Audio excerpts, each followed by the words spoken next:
And now, our feature presentation.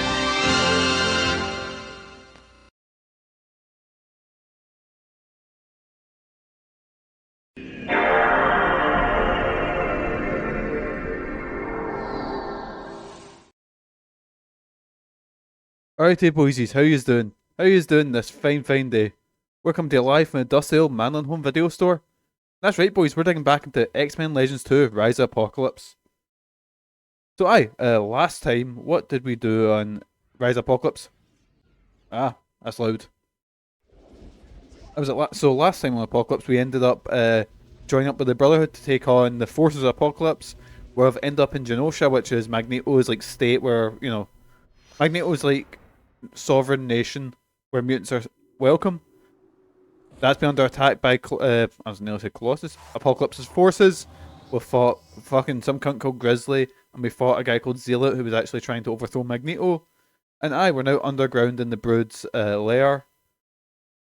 So we're just fighting through the nest and shit like that. But how yous doing? So it's actually been a wee while. I've not streamed all weekend because I was working, and then on Saturday I was away meeting some of the guys that we usually, like Jonathan and Crash and all that. It was nice, and Dan. That was a nice wee day, nice wee time. Oh, and Jason as well, my worst enemy. But here we go.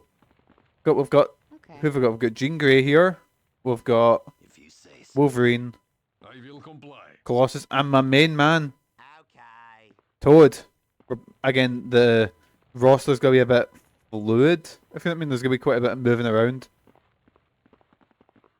So, actually, you know what? Let's start us off with a wee trivia. Sabretooth's arch enemy is Wolverine. In the video game X-Men Legends, Iceman had a crush on Alison Cressmere. Magma, fuck knows what happened to her. Juggernaut first appeared in X-Men number 12. Yes, man. As young one, Gambit was a wedding assassin named Belladonna Bordeaux. Yeah, there we go. What is Victor Creed's mate? That's Sabretooth. Forge has been romantically linked to the Black Queen. No, Storm. Didn't know that. While growing up in an orphanage, Cyclops is bullied by a boy named Nathan who is really the Shadow King? Mr. Sinister. Wait, I thought Mr. Sinister was like fucking ancient. Anyways, what is true of Colossus in his armoured form? He's a great infection, he's susceptible cold, he moves slower, even his eyeballs become steel-like. Can't stab him in the eyes in. Beast was born a mutant, right, this one I might not know. So either his father was exposed to a massive amount of radiation, maybe. Mr. Sinister manipulated his... I think Mr. Sinister's more tied to the Summers, so I don't know if it's that. His mother worked at a genetic research... It's either that or his dad or his mum. I'm going to say his mum. His mum worked at a genetic research lab. No, it's his dad. Right, cool. What's Apocalypse's real name? It's El Sabanur, because he's Egyptian. He's meant to be like the first mutant that was ever born.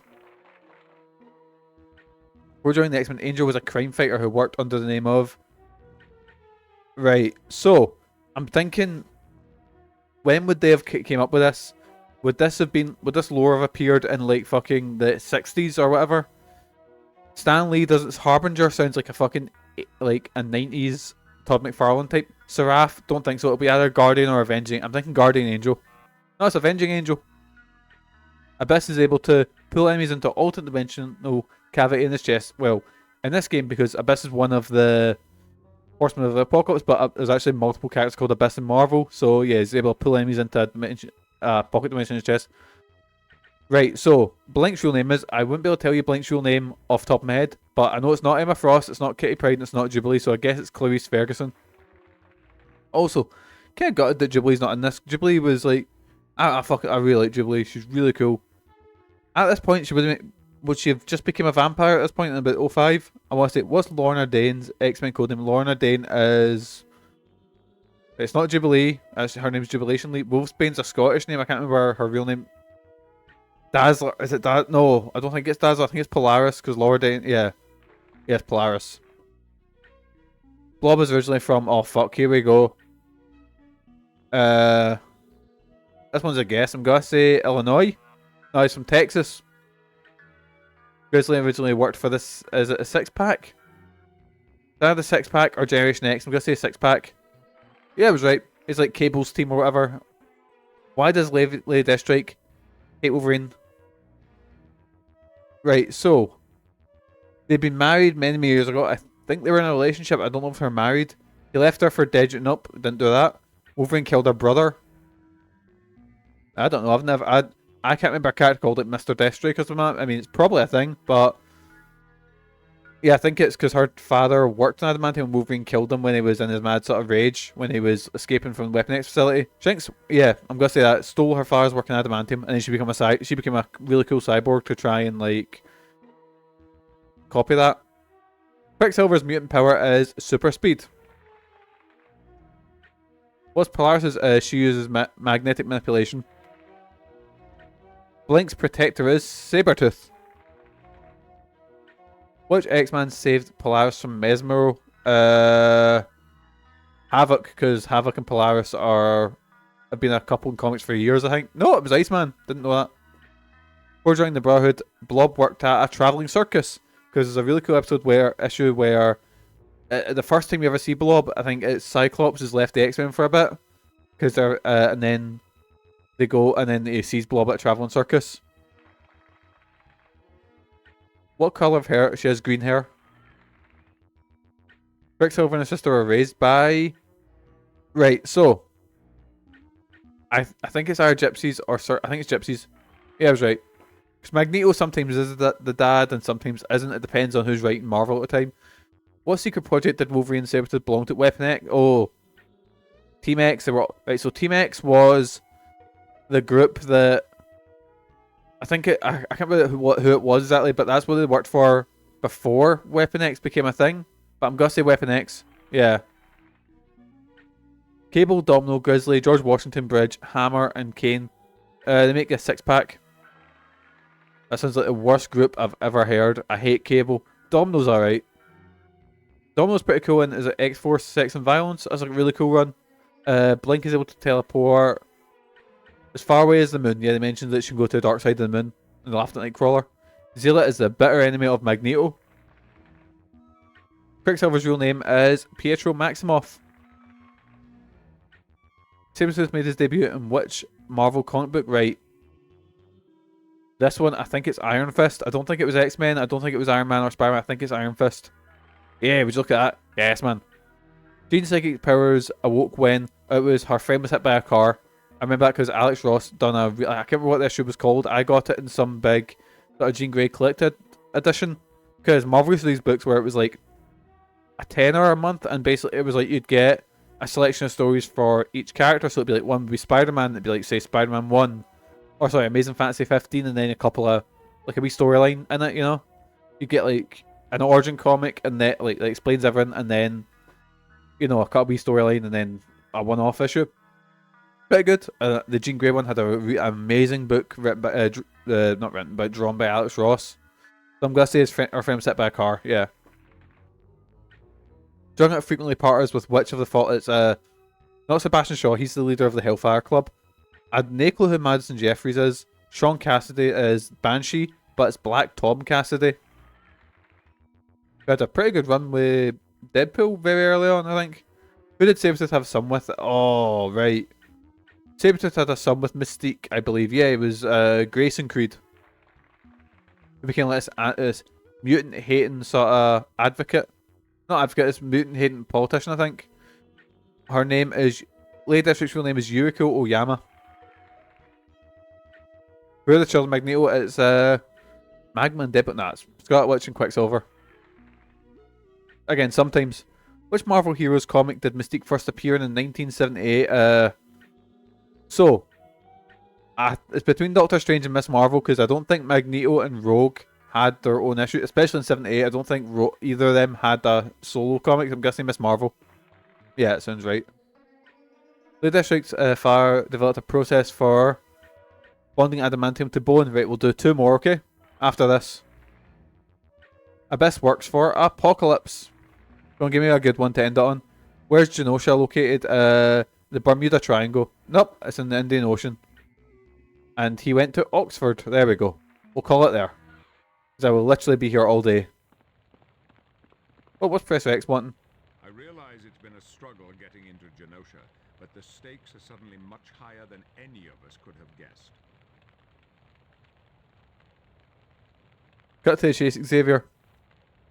Apocalypse has placed explosives on the sea wall as added insurance to keep the lower levels free from invaders.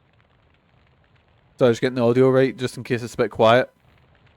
Apocalypse will stop at nothing to achieve his goals. Therefore, you must locate and destroy the bombs before they can be detonated. If you would like a full briefing on the seawall bombs, use the mission computer. Right, that's how we get. Actually, how did Apocalypse take you prisoner? I had received a communique from Dr. Moira McTaggart requesting Polaris and I meet her in Madrid. Only too late did I come to find out it was a trap. 2 seconds, boysies. I'm just getting something sorted. I realise I forgot to update the body pillow. And I'm just finding a picture to do so.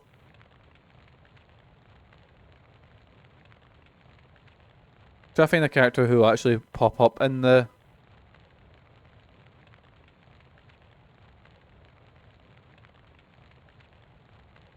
Again, just try to find some a good image that someone that will actually pop up in the game.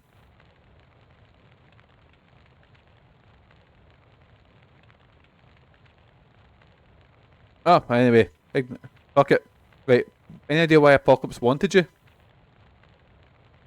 I mean, it's Patrick Stewart, can you blame him? My target was Polaris. I was merely an afterthought. I'm trying to find, actually, I can't find it. Oh well. Why would Apocalypse kidnap Polaris? I don't know, but he was adamant that she not be harmed. I'm almost certain she's in no immediate danger.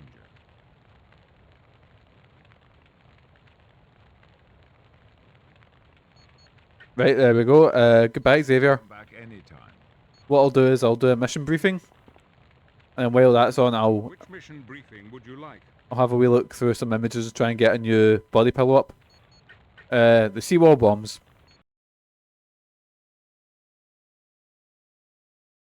Loading screens just for the briefings? Alright, I'll take that.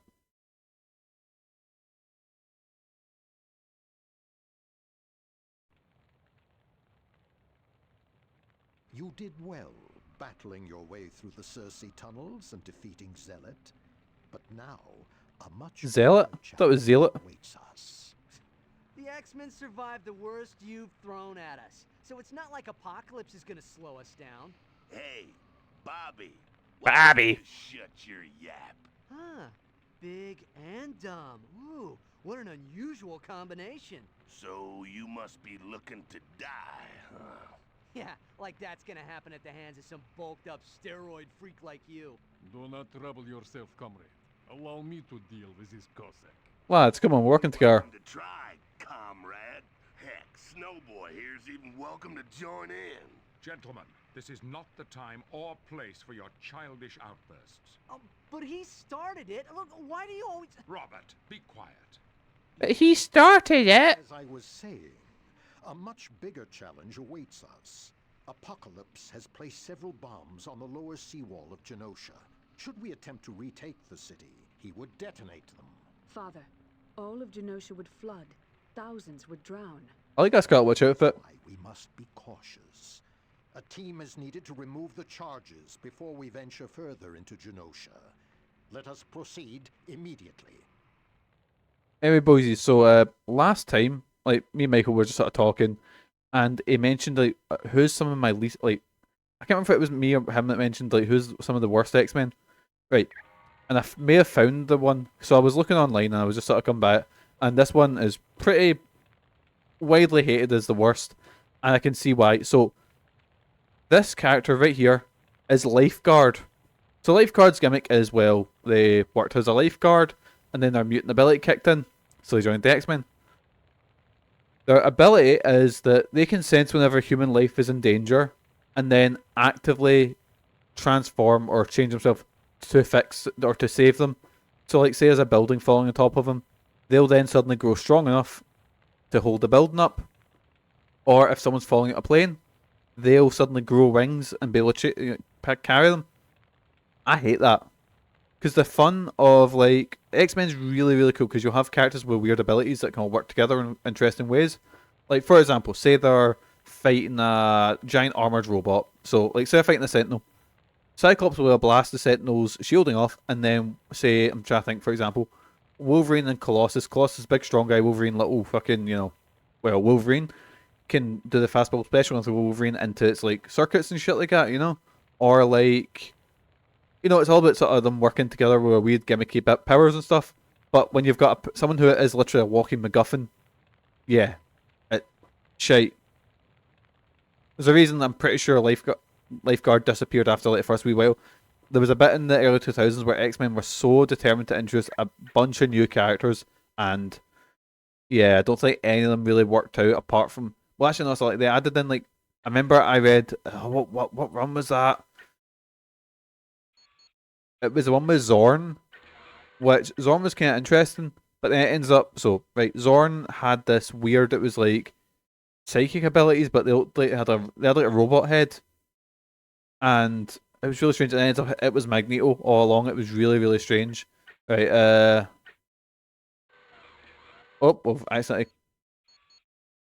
accidentally leveled up Scarlet Witch by accident. Who will we take with us? Who will we take with us? I mean, everyone's okay leveled. I think we might just keep our group now.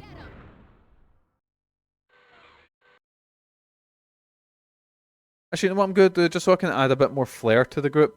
X-Men, Legends 2. Cheats. No, I'm only going to do the costume cheat because right now I'm not a big fan of the costumes we've got. Some of them look cool. Nope, I'm not leveling people up. Unlimited experience. No, you get Deadpool for finishing the game. All comics. No, I don't want those ones. Surely there's a infinite. Not infinite, unlock all costumes cheat. Unlock all Danger Room courses. Unlock all game cinematics. All characters, all comics. All characters. There we go. Right. Weird to call all character skins, but anyway, so at the team management screen. Down, right. No, sorry. Down, up, left, right, up, start. Maybe I need to be at the change team screen to do it. So down, up, left, right, up, start. Oh, here we go, right. So we've got, I think that's Age of Apocalypse, which comes from a future where Professor X got killed and no one was able to stop Apocalypse. Oh, I've got the classic X-Men. I love that costume. And I don't know what that costume is. That was like newer, edgy sort of costume. I think that was the extreme costume. It looks almost naked there just because he's human. Let's go with the classic one. I love that one. What's Toad got? So he's got looks kind of scaly and yeah, I think we'll just stick with this one. Wolverine's got tons, I imagine. So we've got the blue and yellow, all classic. The one that Hugh Jackman's gonna be rocking in Deadpool 3. I can't believe that in the fucking 2000s they looked at that and went, no, we can't be having that. Get him in the black leather. We've got Age of Apocalypse. I hate this costume. I just don't. It's ridiculous looking. Also, he's meant to have laser claws in one hand, but I just don't like it. One of my favorite Wolverine costumes. I love the tan and yellow. It's a really cool look. Weapon X Wolverine, I think. Just, I don't know, boring army Wolverine. I have no clue what that costume is. Right, and then we've got that one. We've got just for Jean Grey. We've got Dark Phoenix, Age of Apocalypse. I think we might rock that. I like the short hair. Oh, the Marvel Girl costume. That's like original X-Men because they all had that costume. And the Phoenix costume. Then we'll go Age of Apocalypse. Actually, let's have a look for everyone. Let's have a wee fashion show. Bishop. The Bishop, that's like classic comics look. That's the look I've seen. I think it's like new X-Men, sort of like mid 2000s run. Actually, so watch this. So if I put, say, and I put, so find the Age of Apocalypse costume, which I think is, that's weird. Anyway, so if I put, say, where's Wolverine? Wolverine. And if I find the Age of Apocalypse costume, or maybe Bishop doesn't have one, even though Bishop's from Days of Future Past. He's not from what you call it? That timeline. Let's say Storm. So we've got. I like a sort of short, spiky hair Storm. Do we have Mohawk Storm? That's the best one, right? So that's classic Storm. I really like that costume. That's like original Storm. I will say that's Chris Claremont, New X-Men issue 1. Oh, not New X-Men. The one Wolverine that debuted. That's a shitty costume just because, oh, we need to get the ponytail in there. That's like covert mission. Why has nobody got a Age of Apocalypse costume? What about Magneto? What have we got here? Magneto. Helmet, nay helmet. Classic, the best look. Also, holy shit, he's got a big rat tail at the back of it.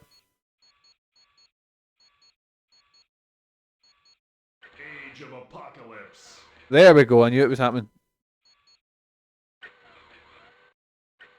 So what does Age of Apocalypse do? I'm just going to head back to this just to see what the bonus you get is. Age of Apocalypse. Oh, 100% attack rate. Oh, Jesus, right. Okay, that's really good. Right, we're going to hear that every time. Yep. Apocalypse. The only problem is I need to wear that fucking shite costume for Wolverine. So let's try Nightcrawler. Crawler. What's that one? I like that. Age of I'm not as big a fan of that because he looks like he's naked apart from the shoulder pads. The only one I don't mind the ultimate costume and I don't mind the original costume. What have we got for Rogue? So we've got kind of ultimate costume, we've got kind of classic costume. Age of Apocalypse. I like that apart from the hair. The hair's not the best looking one. Who else could we put in our team? Let's think. Actually, Cyclops is one's really edgy and really ridiculous. Where is it? So we've got that. There we go. There we go. He's got like the hair over one eye, which doesn't make sense because his hair would be singed. Actually, no, it wouldn't, because Cyclops' blasts aren't. What the fuck? He's not got glasses in that one. Or that one. Because Cyclops' beams are like concussive, they're not like, they won't burn things or anything like that. What about Gambit? I've never quite got Gambit. He's never been like one of my favourite X-Men characters. Iceman, what have we got here? Iceman. Spiky Iceman. Not a big fan of that one. Actually, what was I'll move Magneto here just so I don't get spammed to that. I love the snowman look. Oh, that's the ultimate costume without. He's got just nubs for feet. Hey Jason, how you doing, pal? Nerd, I know, I'm just sitting talking about costumes in the X-Men game. I could be here literally all day. Right, Juggernaut, who have we got here? Juggernaut. That's a sort of classic Juggernaut look. He's a big monk. I think that's Age of Apocalypse. Him without his helmet. And the ultimate Juggernaut looks a bit different from that. He's got like the is it a Cylon sort of visor type thing. It's not the best look. It's not one of his best looks, you know. Anyways, what else could we get? So we've had a look at what about Scarlet Witch? What have we got? So we've got classic Scarlet Witch. We've got that's probably the look everyone knows her for. That sort of one. That was the more Avengers sort of run, which I like. And that's the one for this game, which I don't think they ever used, Nathan. What about Sunfire? Sunfire. The classic looking Sunfire. That was around the 90s, I want to say. They might have used that for Age of Apocalypse as well. And I think we've went through it. Everyone? How do we fashion show with everyone? What about Toad. Right. So I could use Age of Apocalypse and get a massive fucking boost in damage and stuff, but I don't like Toad's Age of Apocalypse. The costume, it looks like that. Don't like it. So I think we'll stick with the blue. We'll keep Colossus in with the classic costume. Magneto. Fuck it, let's keep Magneto in. And Jean Grey actually like her Age of Apocalypse costume, so we'll keep that. Shall we? There we go, bunch of lads. 2 X-Men to Brotherhood. How you doing, Jason? Officially, I'm Jason's favourite streamer. Oh god. Right, here we go. I need to level everyone up, don't I? I'll just use auto level up because otherwise I will be here all day. I've already wasted so much time. And also, I've not been leveling everyone up. I haven't even thought to, but I suppose it's true. I think it's probably because I stream that much, so I'm probably on the background for a lot of people, you know? Right,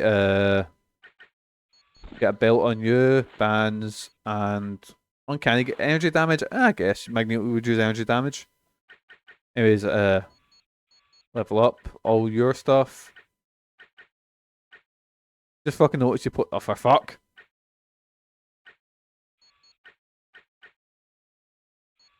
I was kind of just rushing through things. Right, cool. I think that's my team ready to go.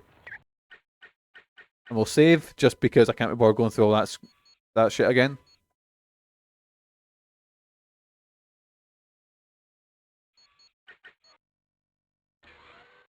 And we're heading into the Queen's Lair. Get that member of the Brood fucking scalped. Wait, I've just clicked. Is that hair that's coming down from his... Or is it like a sash? I don't know. I looked up, this character's had very minor appearances, including... But he was like the third Zealot person to have a name Zealot. So I don't think he's even like... The biggest person.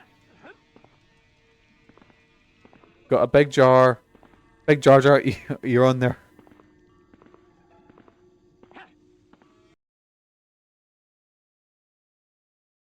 You know what? So, oh yeah, Jason. So I got emulator set up on my Steam Deck, and I don't know why. I was like, oh, what will I play? I've got like Duck Station set up, and for some reason I went, I can't well play the Phantom Menace game on PS1. Yeah, it's fucking shit. We have to be cautious now. If Apocalypse discovers we're here, he'll detonate the explosives and flood Genosha. Come on, let's get rid of the bombs at the seawall.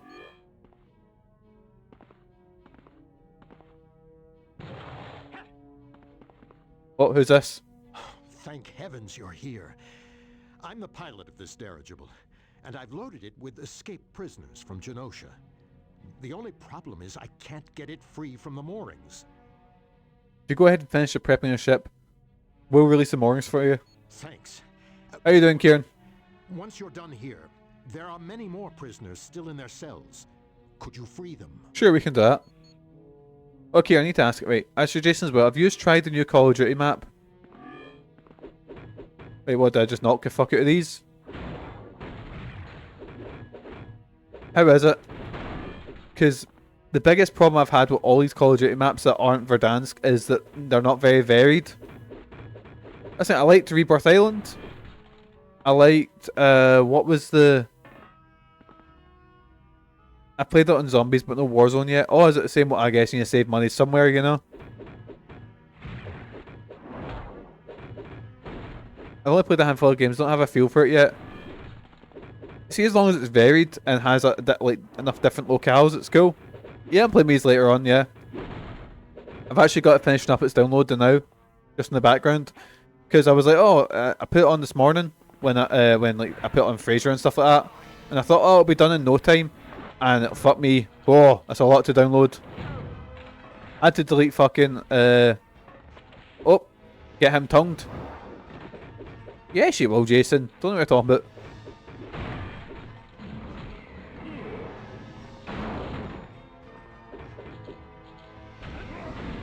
You should have run when Here we go. Just, oh, Jesus. Just dive kick these boys. There we go. Yes, man. Toad is the new main character in the X-Men. Let's fucking go. Yes, man. This is kind of what I missed with, like... I remember I played this game, I think it was X-Men and Destiny. Wasn't very good. Maybe the guy's done, like, Eternal Darkness and shit like that. But... I like the X-Men because we can play as the fucking weirdos. Like, sure, you can have a party full of, like, your usual boys, but... I want to play as Toad. Toad's my boy. Who'd played him in the movie again? It was... Because they had him show up in Days of Future Past, but it looked really cool, but it was only in, like, for 2 seconds. But in the first movie it was... Oh, fuck, who was it? Was it not Darth Maul? Darth Maul? Big Darth Maul?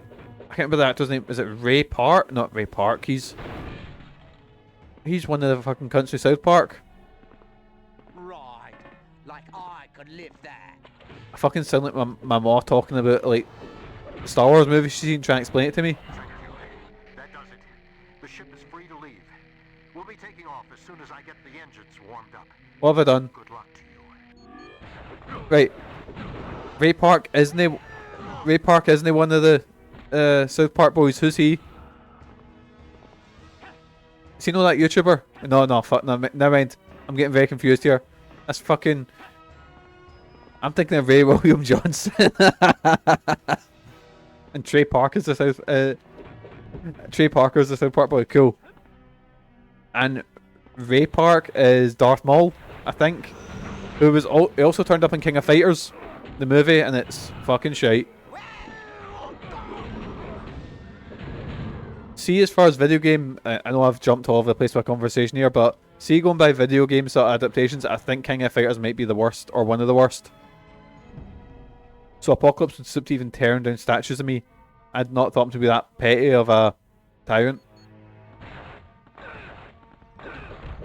I heard a story about Ray Park doing a signing in Forbidden Planet in about 2001, and it was like, he was doing, I think it was like, for an autograph photo of him, it was like 90 quid or whatever.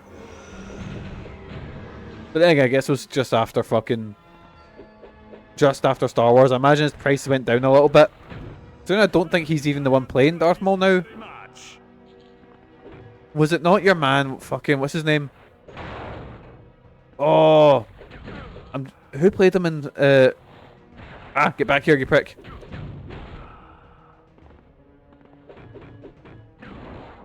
Anyways, I realised I had nowhere to go with that conversation. Apart from I was going to say, is it not the guy that... The Comfy Force Unleashed? I was going to say, was it not fucking the guy that plays Brian Butterfield? But I think I might be getting a lot of things confused there. I did it! I won! Mind when the fucking... that was it, he voiced Darth Maul. Peter, Sir, I can't pronounce his second name. It was the one of the not Nick Frost, but he was the roommate in fucking Shaun of the Dead. Yeah, he's a character. Like, have you seen that meme video? I think Brez plays it quite a lot about when he talks about the diet, and it's I enjoy this very much. Peter. Yeah, has that name. Tech. Right, who's best for tech? Probably Jean Grey. Yes. Jean Grey got 10 max energy. Yes, man.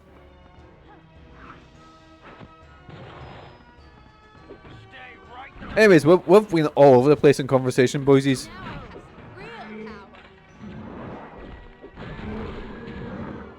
Let's see if I can somehow get us back to X-Men. Has Big Brian Butterfield has been in any Marvel movies? That was it. He was in Guardians of the Galaxy. So there we go. It's kind of related to X-Men. And Kitty Pryde once led the Guardians of the Galaxy. Leaded, and like, I'm fucked, boys. I was waiting at the gym earlier and I've used up all my brain power. Oh, right. So I was sitting in the gym, and the gym's kind of quiet. But the only people that's really in it is me, like a couple of old people, and some guys lifting in the corner, and the people that run the gym. And I sit in the machine, and I was like, right, let's get this set up. And I start using it, and I notice the guy who runs the gym looks at me, and I'm sort of going, what the fuck? And I turn around thinking, you know, it's weird that this seat isn't very comfy, or isn't really sort of set. Maybe it's just a machine maybe that makes you work something. And I looked at the machine and was like, oh, I'm sitting backwards on this. Well, that's why I'm getting looked at funny. I will comply. Affirmative.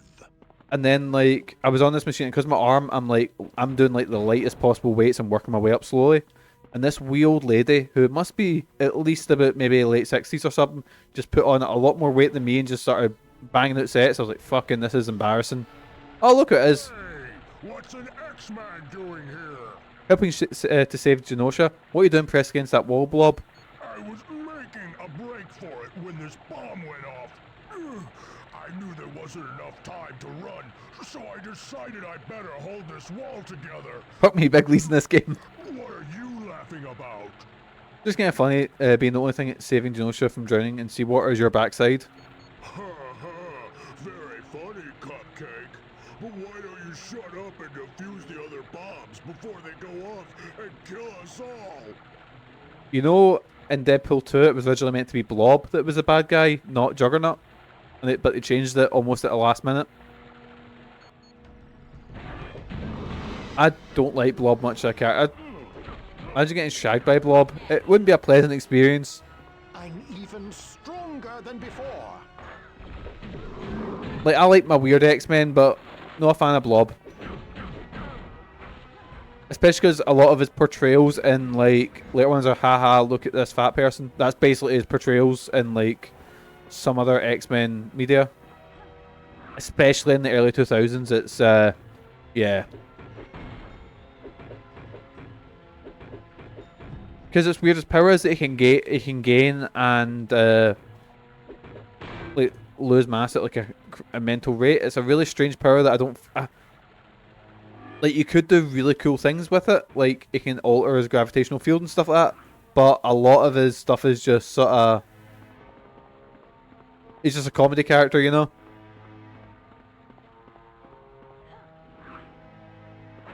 And because he's such a minor... because he's just a goon from for the Brotherhood.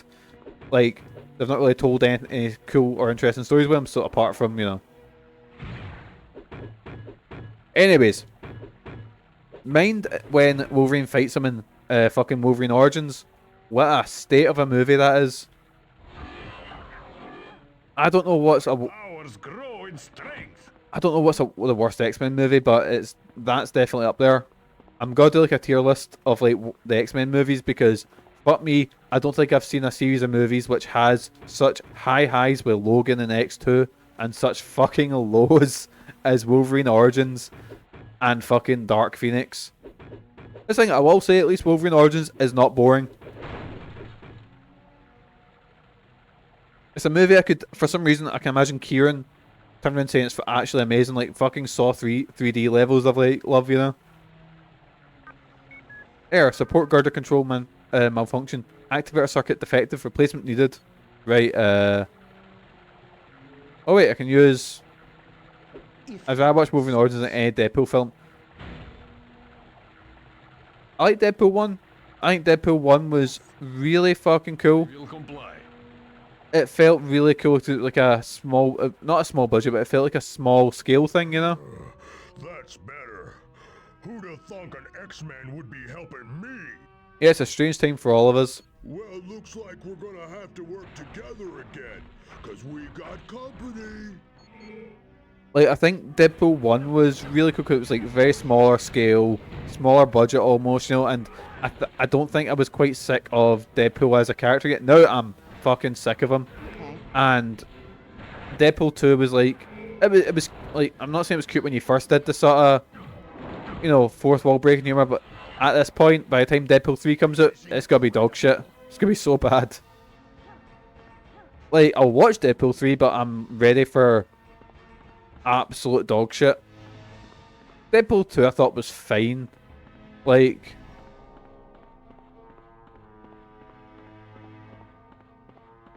but if you notice, like, so I was watching a video, it was about actors becoming brands, and it mentioned Ryan Reynolds and The Rock were the two main ones. Ryan Reynolds just plays Deadpool in every movie. Oh god. Oh no. Oh no. Glitched into a corner there. Right, so I pushed that in, and Blob was like, I guess we've got to work together, but now Blob is doing whatever he's doing there. So I guess I can just move on then. No, I meant bring the map up. When we all played the day before, I have not seen anything about this game. The most I've seen about it today was I seen a video. And it was like it was one of those usual fucking, you know, clickbait videos going like, I can't believe this game was released. That's the most I've seen of it. How rough is it? How bad is it? This is almost too much.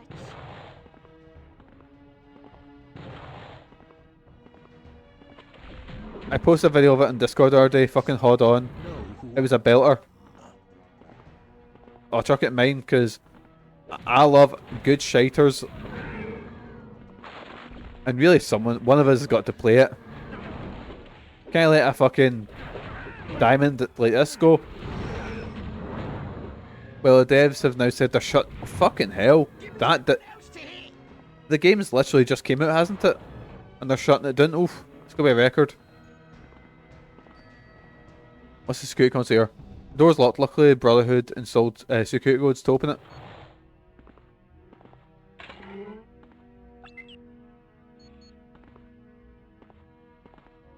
It's passing a bad fart.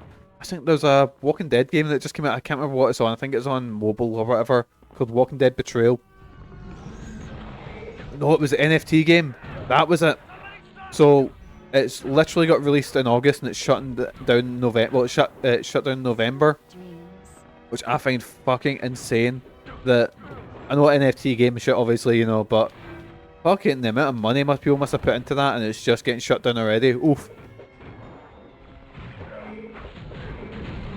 And I'm all for game preservation, but as soon as it's an NFT game, nah, I can get in the fucking bin.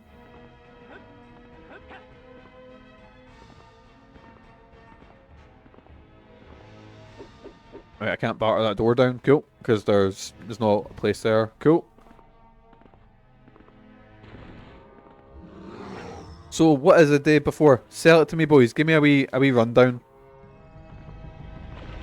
Well, I tongue this fucking demon.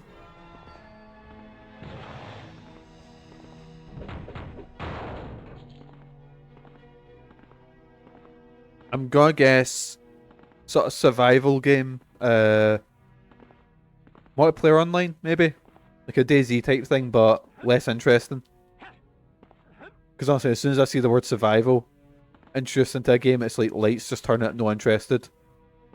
As soon as I see those wee bars going down, single player, third person shooter, DayZ mixed with the Division, oh god, you could not. I'm like the opposite of aroused right now. Like that is, my dick has went inward. Like, two things I'm just not interested in. Fucking survival games and the Division. It's good to see you guys, but what took you so long? Wasn't it easy just walking into Genosha? Yeah, I feel real bad for you. So what's next?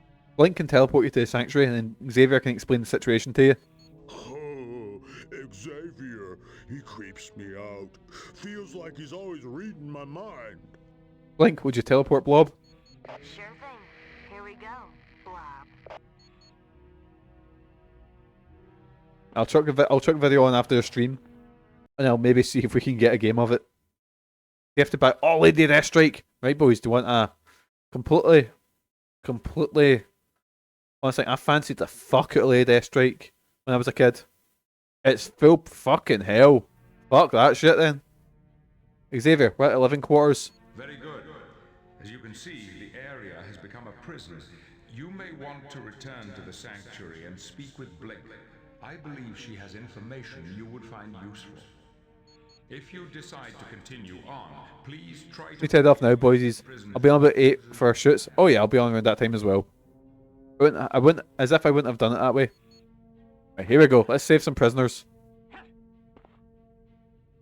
You're not going any further in. As a matter of fact, you're not going anywhere at all. Consider this a dead end. Again, fancied the fuck out of Lady Deathstrike. Seen X-Men 2? Oh. My name is Lady Deathstrike. Of course, I already know who you are. Everyone has heard of the Brotherhood of Mutants. Bunch of lads. But tell me, why are you working with the X-Men? It's just not right. So I'm trying to get Lady Deathstrike on a body pillow. We're not particularly happy about the arrangement either, but we're stuck with it. Since you are in league with the X-Men, it makes killing you much more satisfying. Anyone who works with Wolverine deserves death. You may have claws like Wolverine, but you aren't just standing in our way. That's shite, Potter Toad, fucking hell. Oh, but I have been paid quite well to not only stand in your way, I am to stand on your graves. After I have killed you, of course. Wait, you're a mercenary? Why do you ask? Would you prefer to buy your way out of this battle? Forget it. We'd rather fight than pay you. Wait, what? Oh, we can pay her, and we don't have to fight her, but she's fucking moaning. The pattern this is shocking. Oh, it is. Even by, like, if this was, like, written in the fucking, like, 60s X-Men stuff, which is, tell me that's shite part. That is shite part, but this is especially shite part anyway. Rather fight than pay you. Good. I was hoping it would come to this. Otherwise, you would feel like unfinished business. Let's see if you really know how to use those claws.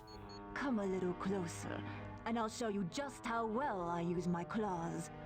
So, Lady Deathstrike is featured quite heavily in... There's a comic called Old Man Logan. Like, not the really good one-shot by Mark Millar. I think it went for like 50 issues. It was actually pretty good.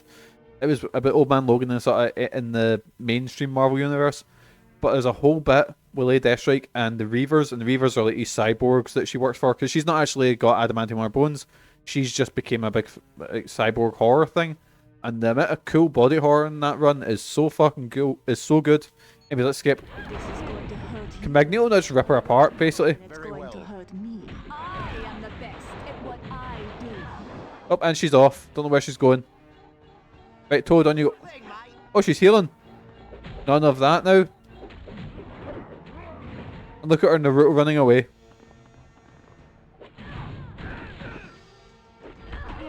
Still got it, I can't like shoot acid out on her. Because I need to get some sort of... And she's gonna fucking... Is there any way to stop her doing that? Like... Is there a battery charging anywhere, or...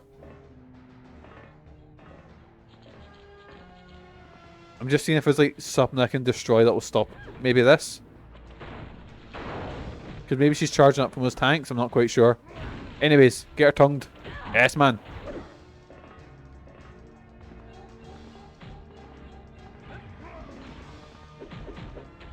Maybe this thing? I mean, it kinda worked, I think. Yes, man, get her tongued. Right, Toad, fucking I hear you, right?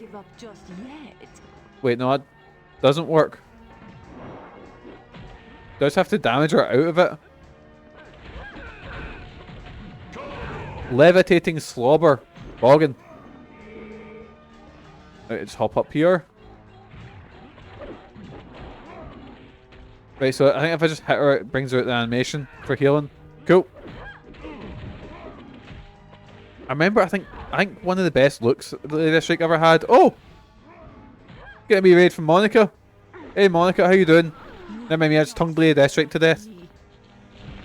I'll have to talk to Sabretooth once we get back from the Sanctuary. Maybe he knows why Deathstrike has claws at Wolverine.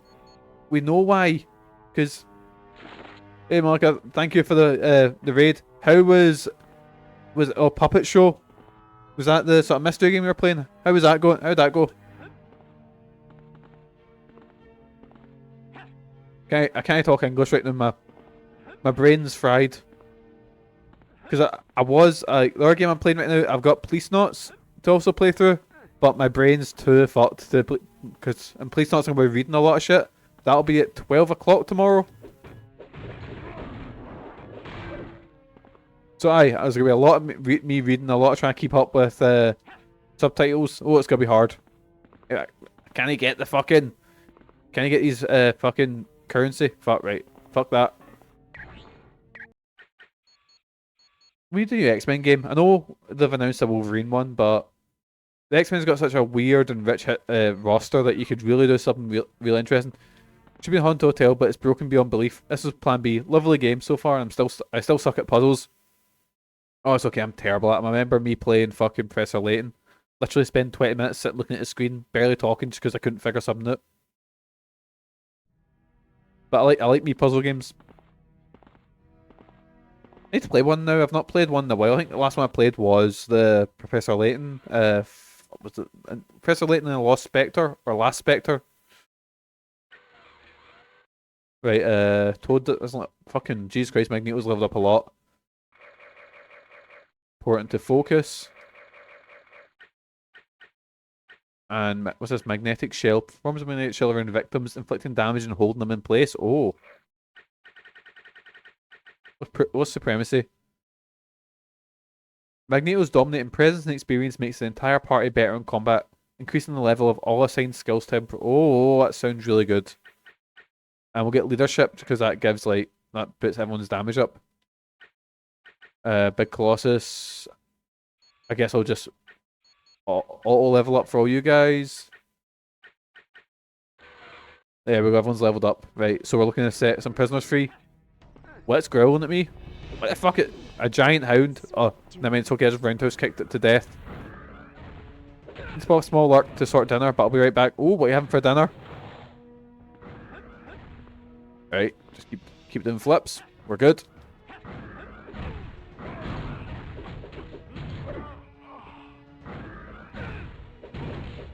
Oh god, right, here we go.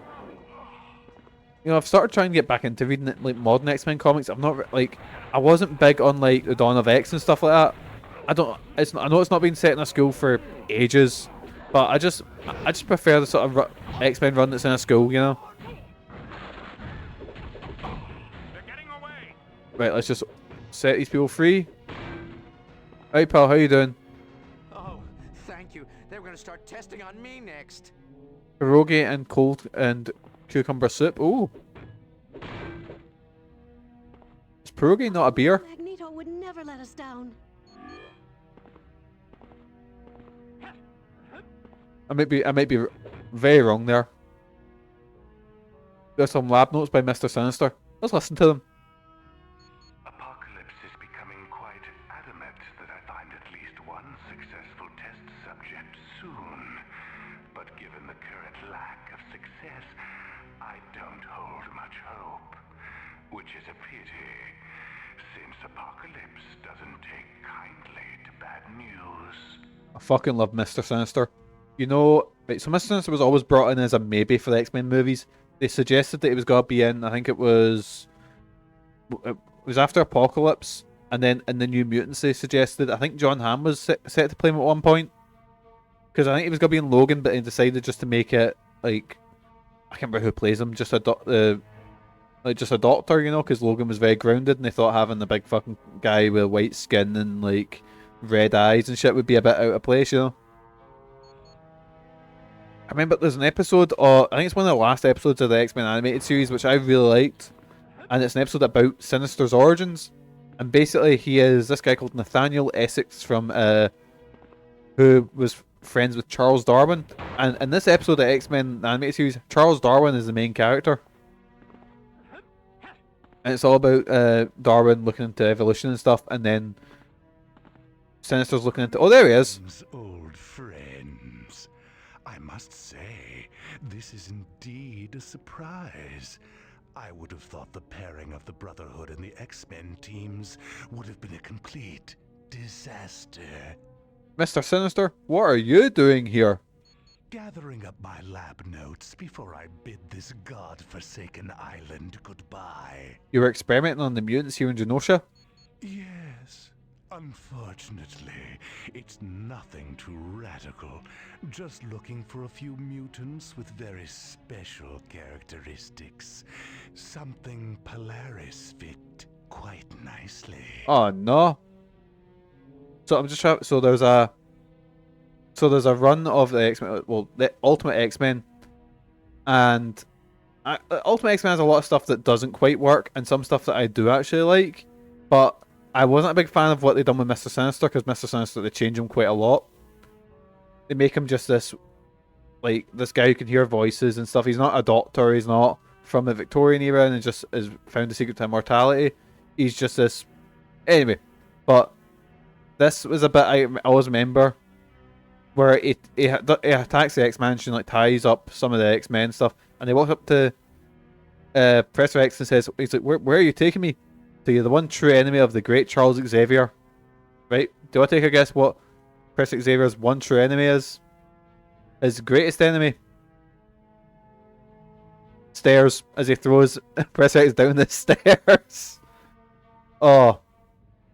Yeah, that run's not good. Yeah, it's not a good run of X-Men. Polaris is here. Oh, I've not clicked on the window. No, she's much too valuable. She's quite well hidden, very far from here. But I've said enough. It's time for me to bid you adieu. You aren't going anywhere, Sinister. We'll make sure of that.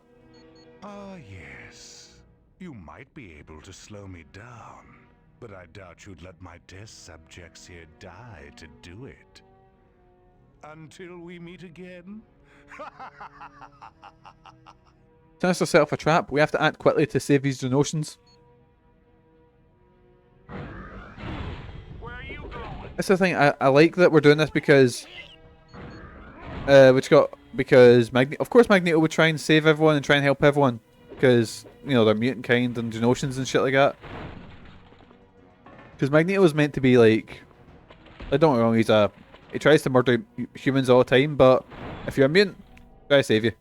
Magneto's cool. Mr. Sinister was going to kill us just so he could escape. It's all over. You're safe now. Sinister has got to be the most deranged man I've ever met. He said after the DNA testing was finished, he was going to modify us, like with additional arms and eyes. Wow, Sinister's really disturbed. Any idea where he could have gone? He mentioned something about going back to the ship, whatever that is. Alright, you're free to go, but be careful. Apocalypse's men are everywhere. I will. And thanks again for freeing me. Oh, everyone's leveled up. Yes, man. This is very good thing. So, Big Sinister's cutting about. He's doing a lot of genetic experiments. I think he's the one who, for Apocalypse, basically makes them into the Horseman, because what he'll do is he'll offer these mutants, like, the chance to, you know, become his henchmen, but he'll, like, make them super powerful and, you know, somehow. And I think, like, Wolverine was Death for a while. Like, they always tend to be Death, Pestilence, War, and I think Famine. I don't know if they are in this game, but they tend to always be in that sort of archetype. Oh god, right, more. This Bart of the Grimhound. Oh, wait, it slowed me down. Right, let's just get these gates open. And that person's so scared they've clipped into the bed. Oh, thank you. They were going to start testing on me next. And there we go. Get out of my way! Oh, that's a nice thing to say. No, you're welcome, not thank you. Nah. Right, here we go. Let's head on down here. Fuck knows if this is the right way. Well, what have we? We get him scalped. Yes, man. Wins again. Up the toad. Oh, what's that? What's this disc? Qualifying exam 100. Oh, I can't tell you how glad I am to see you. I don't really mind the Danger Room discs in this one, but I really like them in Ultimate Alliance because what you'll get is like a flashback mission. And when I say that, it'll be like the flashback mission will be like you'll play as just say Blade, and you'll have to fight a boss from the game. Like I don't know, it'll give you some really weird sort of setup. It'll be like, right, here's a map from the game and bosses you fight. So it'll be like, oh, Blade has to fight, I don't know who's in the game, like the Scorpion or whatever. And they'll try and explain so it's like a flashback mission or whatever. It's kind of cool. Listen to Mr. Sinister's notes. I must admit to a certain surprise at the test results so far. I've been through thousands of subjects, and none of them meets the specifications. I find this most annoying. Right, cool. We've got one more to save. We've nearly finished Act 1 of the game. I think the last X-Men Legends taken us maybe like 18 hours, I want to say. But I got my Twitch sort of recap thing in for the year, and of course, to no surprise, my most played game was Persona 3. Much like the year before, it was Persona 4, and I think Final Fantasy 10 was second. No, Dragon Age Origins was second, and Persona 3 was... No, Persona 3. Dragon Age was second and Final Fantasy 10 was third. Anyway. I knew Magneto would never let us down. I mean, he's standing right here. You can ask him. So, see the costume? I love a costume, but I don't like a ponytail. Ponytail was something from the Age of Apocalypse run, and I'm not a big fan of it. I love the red and purple design. Like, oh, it was so good. Seeing X-Men First Class when they have the post-credit scene where they break Emma Frost out of prison, and it's like, right, this is the Brotherhood sort of appearing for the first time. I was like, oh, here we go. There's Magneto in a more comic-accurate costume. That's my biggest pet peeve with a lot of these older ones, is they were I don't want to say they were cowards, but they always skirted around the costumes. They got better, Wait, fucking Jean Grey just blasted that cunt. Jesus Christ. It's just a belt. We don't need just a generic belt.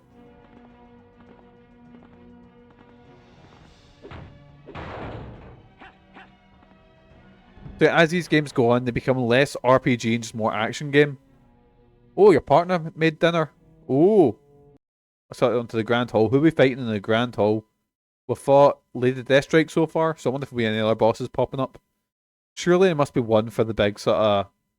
Because if we're finishing up this arc, Act 1, there's probably a big boss at the end of the...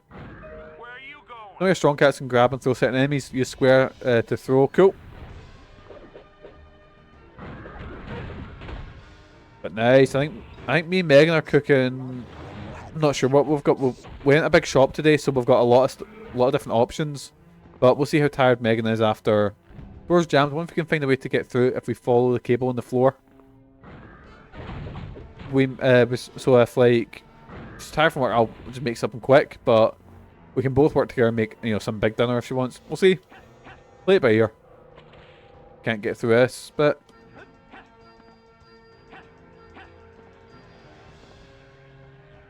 oh, who's this? Oh, it's my boy Pyro. He's meant to be either, it depends on who's writing him. He's either fucking Australian or he's English. Crikey, am I glad to see Australian. you. Come on, get me out of this. Why are they the only one being tortured, Pyro? Stop being so suspicious and free me. The boss man is going to be back soon. Who's that? Apocalypse? Apocalypse left a couple of hours ago. He put Abyss in charge, and believe you me, Abyss is every bit as nasty. Now come on, and figure a way to get me out of this bloody thing. I remember as a kid, I thought Pyro was the coolest. He's so fucking lame. But, seeing, like, X-Men, like, right, see as a kid, I thought X-Men The Last Stand was cool as fuck. Especially see the bit where him and Iceman have the fight. Thought it was cool as fuck. It's not a good movie. It's not great. Anyway, save Pyro from torture. And tongue this, I guess. There we go.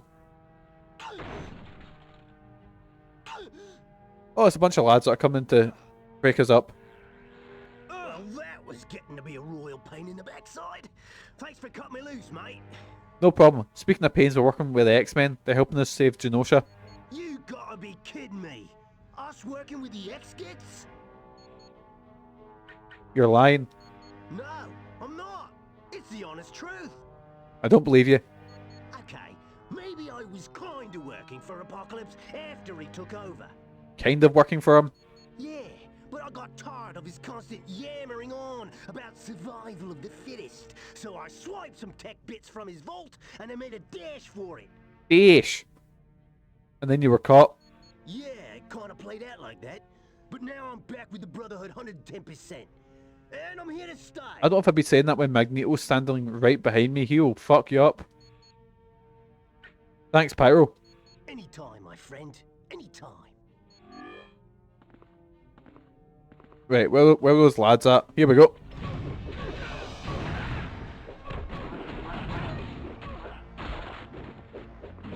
I think you could play as Pyro in the... What was it? It wasn't the PSP port of this game. This game had a bunch of ports, and every port has like two or three unique characters to it.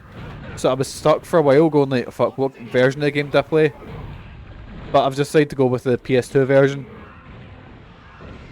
Because that's the version I played, and yes. Jean Grey's got a new ability. He's just fucking... Oh no, it's Pyro that's sending them out. I thought because I seen the Firebirds, I just thought it was Jean Grey.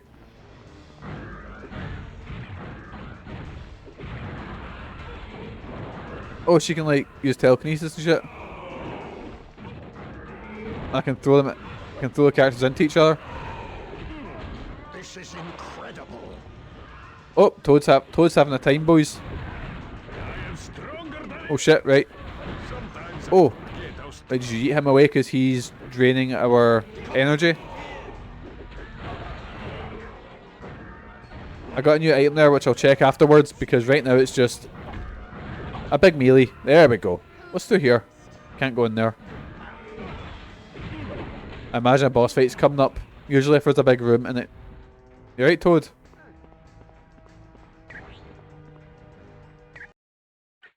will we have a look at a team? Well, maybe change up. I don't know if Magneto. He's cool and all, but I don't know if he's really pulling his weight. Let's have a wee gander. Who we got to bring in? I'm thinking maybe Nightcrawler. I'm between Nightcrawler and Scarlet Witch. I'm not quite sure. I don't know. Actually, no, Scarlet Witch probably not, because if we've got Scarlet Witch in, that's another. I don't know what the damage is, but it's the same damage as Jean Grey, so I don't know about maybe Nightcrawler. Nightcrawler. What costume will go with Nightcrawler? I don't like that one. I like the Ultimate one. This is more modern. I think I like that costume apart from the boots. I don't like it. I don't like the Age of Apocalypse one. I like his classic one. I think that's my favourite one. Let's level Nightcrawler up. So he's like striking and speed. I'll just auto level up. Right, and what we give him? What's a Wonder War gloves? What's that? Oh, they're really good. Ah, we can't wear them though. You need to be a certain level. I can't auto-equip this, can I? Let's give him gear agility. Oh wait, if... Oh, what level do I need to be? Let's just take wee Mikey away for a second. Level 20. And what level are we? What level are we? I don't think we're 20. I think we're a wee bit off that. Yeah, we're at level... Let's just say, I don't know. We're at least level 13, I think, somewhere. Because we've got ability... We're level 12. Cool. Keep your eyes on me! Right, cool. So we've got Toad, Nightcrawler, Colossus, and Jean Grey. Alright, team. Probably should bring Wolverine back, but I think I like Wolverine. I loved him as a kid. As a kid, he was one of my favourites, and I still like things like Old Man Logan and all that. But I'm just he's so overexposed. I don't want to sound like, you know, oh, he's too mainstream now, but it's just the fact that like he's featured in everything. Like every X-Men thing, he's front and center. And like I really liked, because they had Wolverine die off or Logan die off in the comics, and Old Man Logan became a sort of, he came into our universe. So I like this older, broken down Wolverine, you know. And he was like, I'm not Wolverine. And X-23 taking the name Wolverine, so I thought it was cool as fuck. But now Marvel's done a thing where there's another Wolverine cutting about. Like now there's Logan's came back, and it's now like Wolverine and X-23's Logan as well. Or not Logan, X-23's Wolverine. It's weird. I will comply. But Marvel does these things where they set up like legacy heroes, like you're the DC does it as well. Mate, don't you know Abyss is that way? Like DC does it as well. DC goes like, oh, like the whole point of Robin is to be an ex-Batman, and when they kill off Batman, Dick Grayson became Batman, and I was like, this is cool as fuck. And they actually introduced Damian Wayne around that time, so it was a carefree, light-hearted Batman with an edgy Robin. That really worked. That was really cool, you know. But then, of course, you know, status quo needs to come back. Miles Morales is a better Spider-Man, but no, made Peter Parker to be Spider-Man. Sam Wilson was really good as Captain America. Also really like Bucky as Captain America, but now we need to bring Steve Rogers back. You know, why should you care if everything's got to go back to the status quo? That's why we're here. We're going to take down Abyss. Well, you can count me out. That's a bloody suicide mission, that is. I'm getting out of here while my skin is still attached. And if you know what's good for you, you'll go with me. No, the only way to free Genosha is to battle Abyss. Oh, give me a click back on that. It's your funeral, mate. Good luck, because you're going to need it. Right, here we go. Here we go. Oh, my controller disconnected. That's what happened. Someone play fucking Down from the Cat. Oh, who wants to fight? Someone play Down from the Catacombs and just get the Monsters Ball match on the go. I feel Abyss is really underrated in the grand scheme of things. I know he's working backstage in WWE now, but I fucking love Abyss. He's actually what got me back into wrestling, like mental full time. Because like when John Cena and Batista won in 2005, I'm not saying I dropped off because I never quite had that bit away from wrestling as much as other people did. But I remember when I seen Abyss versus Sabu. That was fucking amazing. Yes. Oh, but I can't. I can only save. I can only change my team here. I can't save. Wonder why that is. Anyways, we've got the good boys here. There's Abyss there, just swallowing things whole with his wee tummy. This is the best Magneto could do? Team up with the X-Men? Oh, forgive me, but even you have to admit, it's laughable.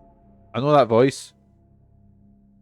I know that voice actor. Oh god, wait, who's that? That's gonna annoy me. Abyss. X-Men. Voice. Oh no. Oh no.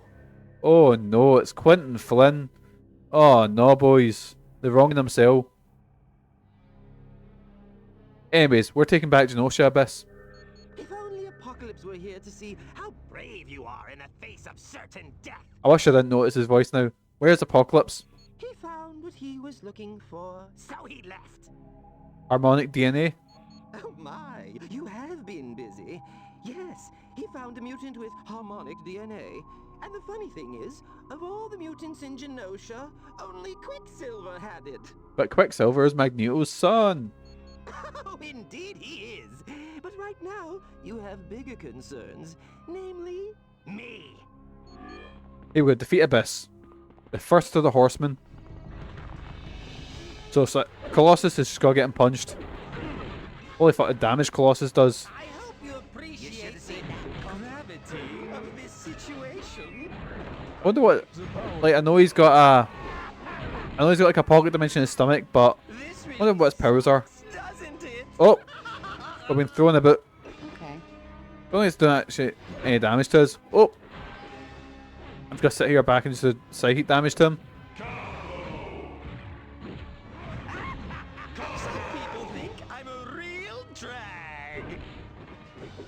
Yeah, I don't think this character's actually featured in the comics.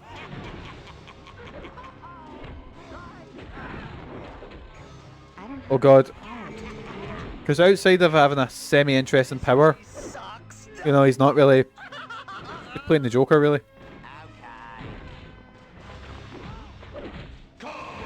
Oh, there we go, we tongued him to death, and he's running away.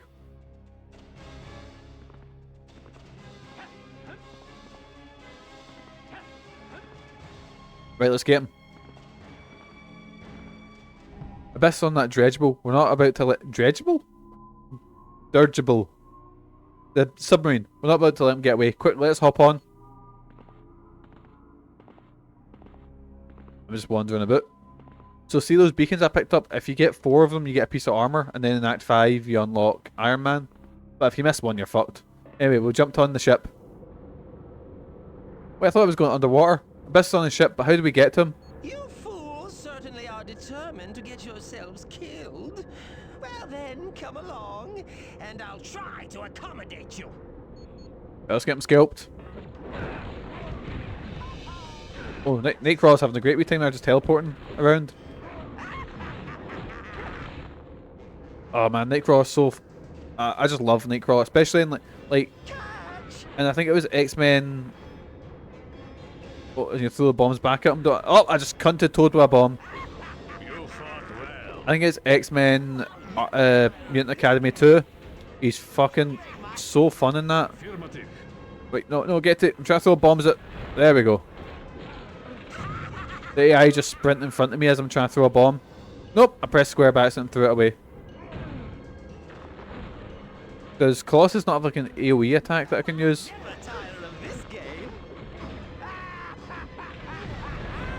Right, so I need a couple more bombs to throw. This should be a blast. Right, here we go. I cannot survive much longer. Just need to heal up. Oh god. Oh no, it's okay. I thought Colossus was going to throw that guy right off the blimp. Like, the X-Men don't kill, but Colossus just fucking threw a guy off a blimp to his death. I thought a dirigible, or whatever it's called, I thought it was like a submarine. Oh, have we destroyed it? And we've definitely killed the driver of that. Can I fucking talk right? Oh god, okay, Apocalypse is doing... Not Apocalypse, Abyss is doing some of the damage to Jean Grey. I wish I hadn't had to do Right, you know what, if I change over to Colossus, just start punching them. There we go. Oh wait, we've all been sucked inside him. The last place I will be is... No, I'm not saying that fucking... So remember this, we just need to talk about weird. We're trapped inside Abyss in some kind of alternate dimension, but how do we get out here? The dimension seems to be comprised of 2 floors, and the only way of shipping the floors is use that vacuum there. Maybe we can use these bombs to blow up Abyss from the inside out. Oh, just like... Right, and then just down here. So maybe that's like the Guardian, maybe? And then turn the bomb on. And then kill that. Oh, I mean, he's away.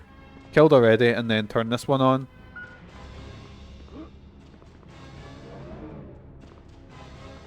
So boys, so I went through, not went through all of the trailers again, but I sort of looked at what got announced at the Game Awards. I think there was literally maybe 2 things I was excited for. And I'm not trying to be a pure hipster going, oh, there's nothing coming out, but there was literally nothing that clicked with me. Like, apart from Blade, and Metaphor looked good, but Metaphor was in the pre-show. It wasn't like, oh, we killed Abyss. These bombs not only freed us from the alternate dimension, they knocked out Abyss and disabled the dirigible. An exemplary job. With Abyss out of the way, the rest of Apocalypse's guards should be no trouble. Once you've finished, return to me at the Sanctuary. Then we can travel to the X-Men yes, man. In our search for Polaris. We must discover where Apocalypse is holding her prisoner. Right, does it have any unique sort of gear? Nightcrawler's hammer. Again, Nightcrawler, well known for his hammer. Actually, because Nightcrawler's got like scimitars and stuff like that, because he loves like Errol Flynn movies and shit like that, you know? Oh, it's high level. Well, bands of body, what's that? Man, Nightcrawler's such a cool character. I love him.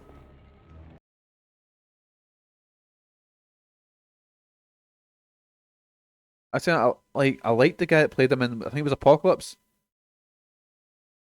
But Apocalypse was just, because I think, see the young X-Men, they were cool. Like, see when it was Jubilee and all that, that was kind of cool. But I hated what he'd done with the Horseman. And Psylocke looked the part, but had nothing to do in the whole movie. And was, like, basically, it's like they just taken the skin and put, it's like in Resident Evil, you know, when characters show up in Resident Evil movies, but they're not the same characters. It's just like, oh, they were in the game, so can't put them in there. Even though it makes no sense. Like, she was literally just someone with a sword and that. It's not as if she had any of the storyline or fucking personality traits of the character. It was just, look, she's in the X-Men because, you know.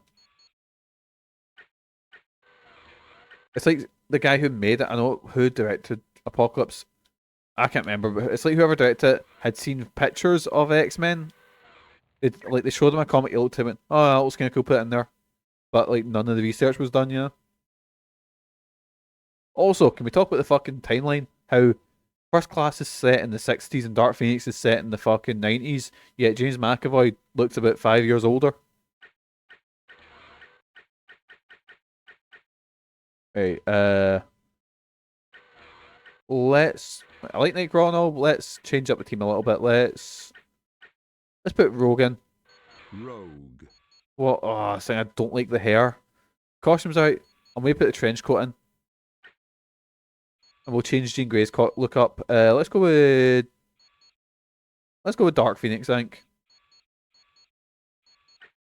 Colossus, will we change your look up? I don't like that one. You're just a big guy now. Let's go. I like the Age of Apocalypse costume. Let's go with just the modern look. There we go. I've been dying for a good fight. Man, I remember being so, like, no offense to Anna Paquin, she does a good job, but I was so disappointed with Rogue in the X-Men movies, even as a kid. Because Rogue in, like, the 90s show, like, bear in mind, that's how I kind of first seen the X-Men was through the 90s show, and then that's how I got most of my. And the 90s show was really good for introducing characters and being very. Like, no, I don't want to say very accurate, but I can't think of anything they'd done that was super not accurate. Like, they changed a few stuff, but you kind of got adjusted to the characters, you know, and stuff like that. And actually, I need to level up Rogue. I didn't level her up at all. Power theft. Oh, that could be fun. What's bedazzle? Baits an enemy back into time by lowering their fighting abilities for a time. Oh. Smash. Just a punch. She can heal. What's hardened? Puts her defense up. Might. Oh. We could just. I'm not gonna get flight. Flight's not that useful an ability.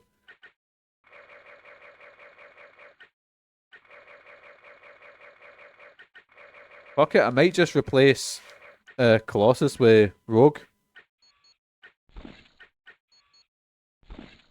Actually, wait, boys. Can I talk about one thing? So, there was a storyline in the mid 2000s where Rogue and Gambit had split up, and the X-Men had been through this big thing with the legacy virus, and basically they were in space at this point. I can't remember the exact reason of it, but so they were sort of split up. They were all in space, and Rogue was talking to Colossus, saying how she feels more alone than ever because she can't touch anyone and all that. And I think Gambit was dead at that point. I can't remember. I can't remember the context. But then they end up realizing that she could actually touch Colossus, and they've been pals for years in the comics and stuff. And that's one thing I really like about X-Men is the character. It's not like one true pairings. The characters will break up, they'll date, they'll do it. You know, you'll experiment with couples and stuff. That's what I really liked about that. But then the writer started a storyline where, you know, they met up and they fell in love. You know, they realized they could actually touch while he was in his metal form and she was, you know, just normal. And I was like, that's so fucking cool. This is a great thing. The editor's then came in and says, nope, Gambit and Rogue, that's the pairing. On average, if Rogue touched a mutant for a minute, how long does she retain the power? 10 minutes? No, a minute. 1 day? No, 60 minutes, never mind. What's mutants can't fly? Magneto, Sunfire. I was gonna say Magneto technically can't fly, but he makes himself fly by lifting his metal gauntlets and shit like that. There we go, it's Wolverine. Wolverine can't fly.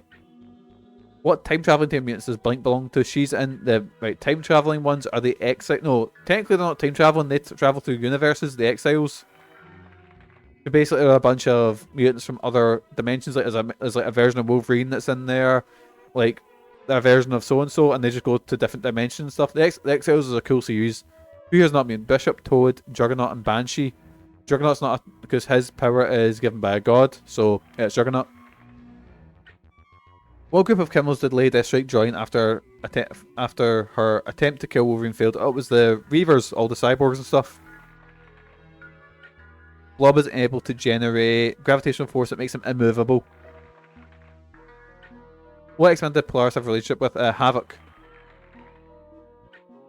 Forge is contracted by the US government to develop a way to detect alien race known as... Right. So, the Shi'ar are sort of human bird-like hybrids who... Professor X is actually in a relationship with the leader of them. The Dire race, I'm not quite sure who the Dire race are. The Morlocks aren't aliens. They are mutants that live in the sewers who feel outcasted and don't feel welcome by the rest of the society. But I'm going to say the Brood. No, the Dire race. Who's saved his son? It's Grayson Creed. Beast was born in... I don't actually know. I'm going to say Virginia. No, Illinois.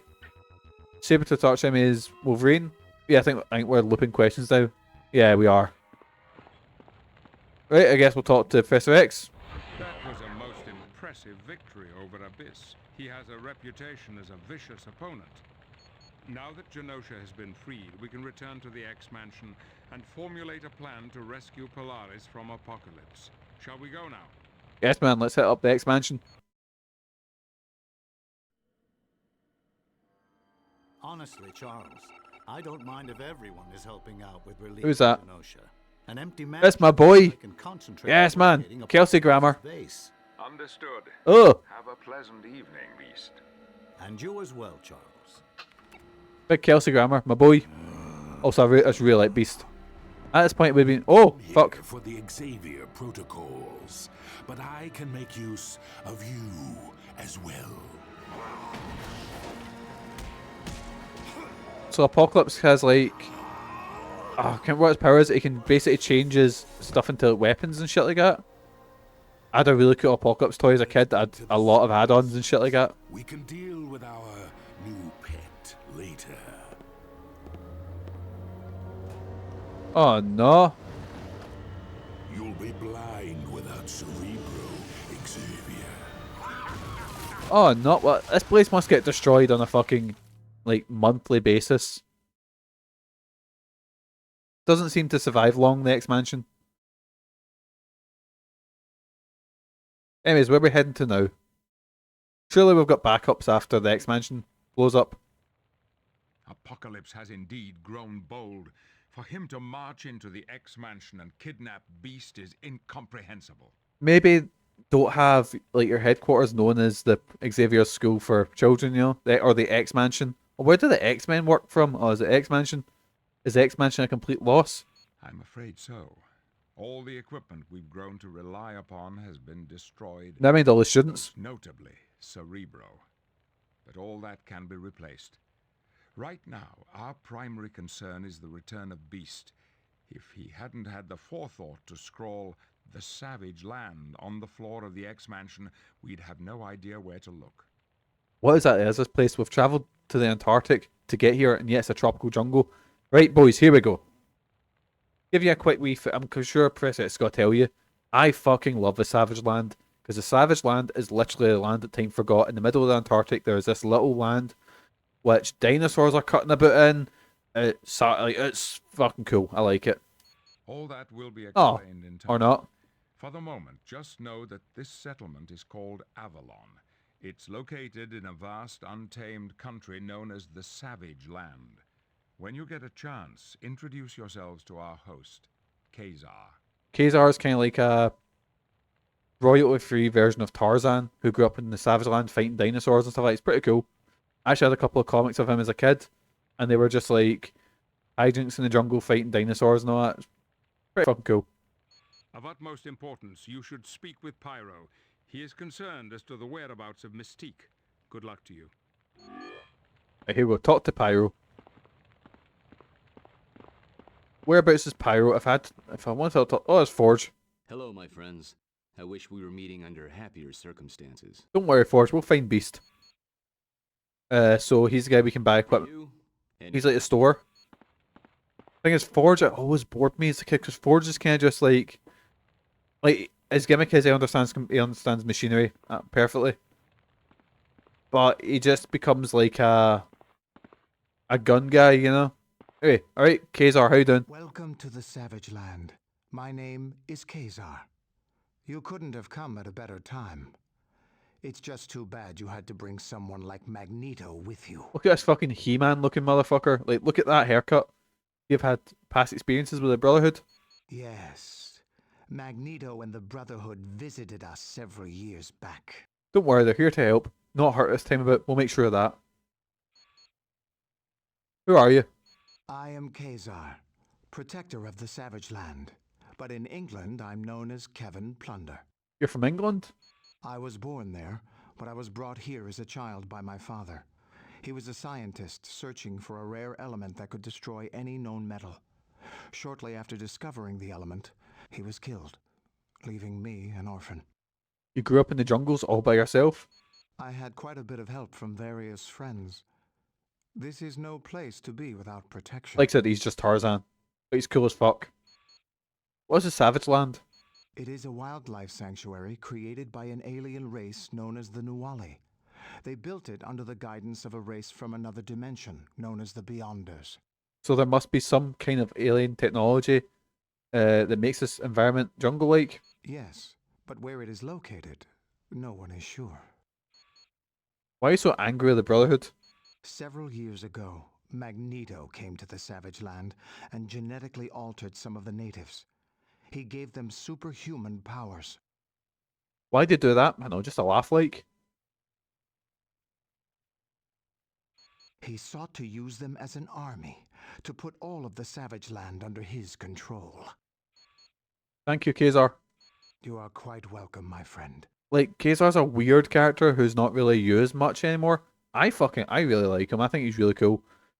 There's not much you can actually do with him though. He was used a lot in the 70s by like, I think the artists and the writers and that. But he was a popular character around that time. In fact, he used to have side characters called Moonboy and Devil Dinosaur. Moonboy was this psychic, like blue monkey, and Devil Dinosaur was this big red T-Rex. I think they were cool as fuck. Actually, but yeah, I think that because they rebranded it and they had Moon Girl, who's like this new young girl who's got a psychic link with Devil Dinosaur, and they've been doing pretty well in comics, I think. But anyway, where's Pyro? I am sorry, but I must insist you finish your mission in the Jungle Canal before you venture into other areas of the Savage Land. We must determine if Mystique is safe, and if she is safe, why she ran off into the jungle. I'm just gonna look up now. Ka-Zar Marvel. There we go. Has he been used recently and stuff? Oh wait, this. Oh, written by. Well, it says by Stan Lee and Jack Kirby. So basically, Jack Kirby made him. Wait, what's that? There's oh fuck. Right. So this one, Kevin Plunder is the second character using the name Ka-Zar, because opened up this one, and a character called David Rand was used in the 1930s, and it was a popular comic by Marvel Comics, or what was it called at the time?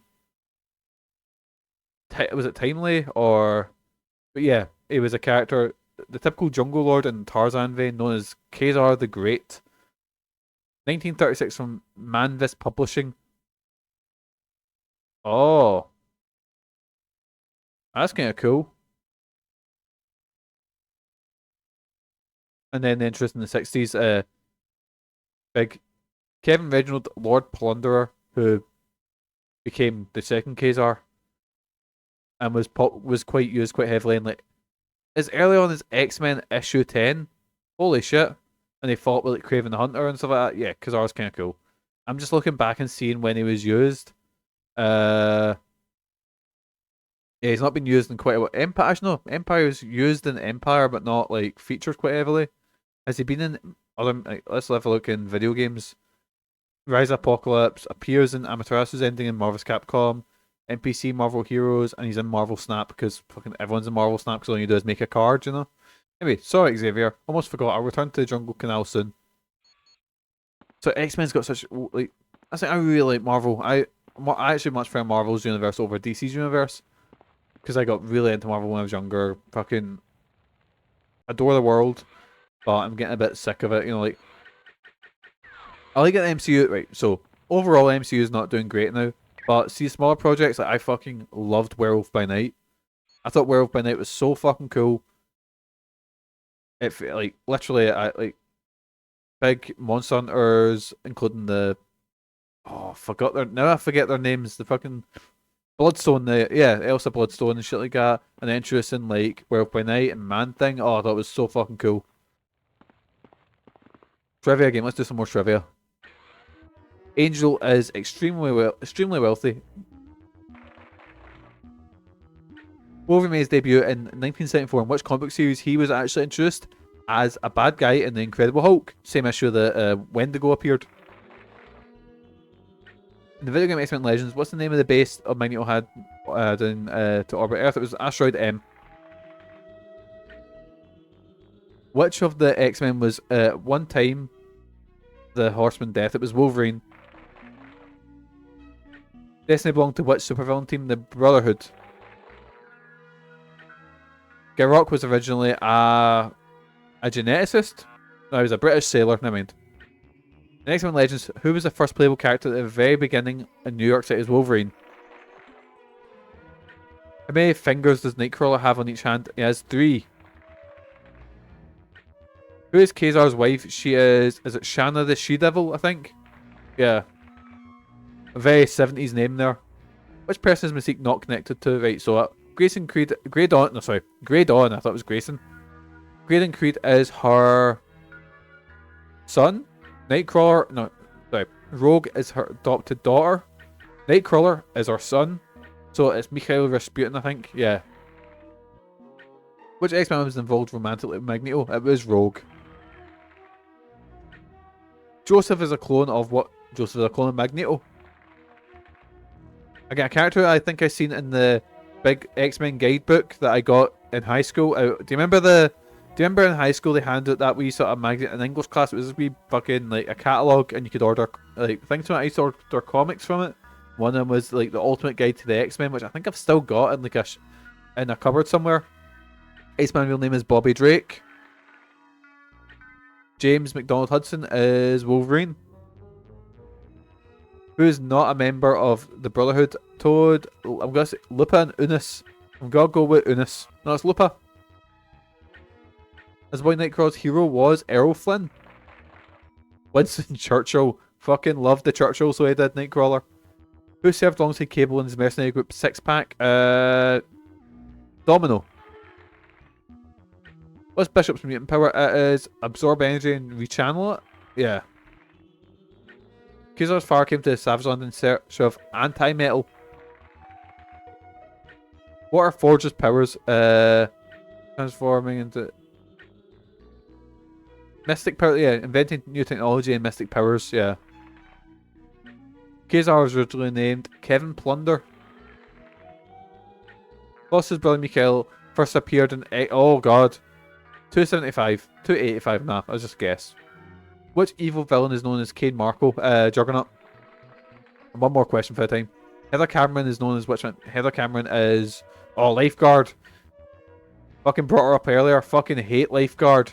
I'll go into it again just in case, like, just to bring us up to speed and stuff like that. So this character right here, this one is Lifeguard. Her mutant power is that she's a MacGuffin. Literally, like, she can sense when people are in danger and she adapts to what she needs for the time. So if someone's fallen at a building, she can fly and pick them up. If someone's got to crush someone, she's strong enough to hold it. I hate that because the way I really like X-Men, how they work together with their weird mutant powers. You know, the weirder the better. I think it's fucking awesome. But the fact she's a walking MacGuffin, yeah, don't like that. Anyways, Heather Cameron is not Kitty Pryde because that's her name's, you know, Kitty Pryde. Might be Lifeguard, might be Dust. It's not Lockheed. Lockheed's a dragon, so I'm gonna go Lifeguard. Yeah, fucking boo, Lifeguard, boo. Magneto first appeared in X-Men #1. What name does Magneto go by? So, I don't think it's Django Maximoff. Joseph is his clone. Michael Xavier, I'm not sure who that is, but it's Eric Lencher. Also goes by Magnus.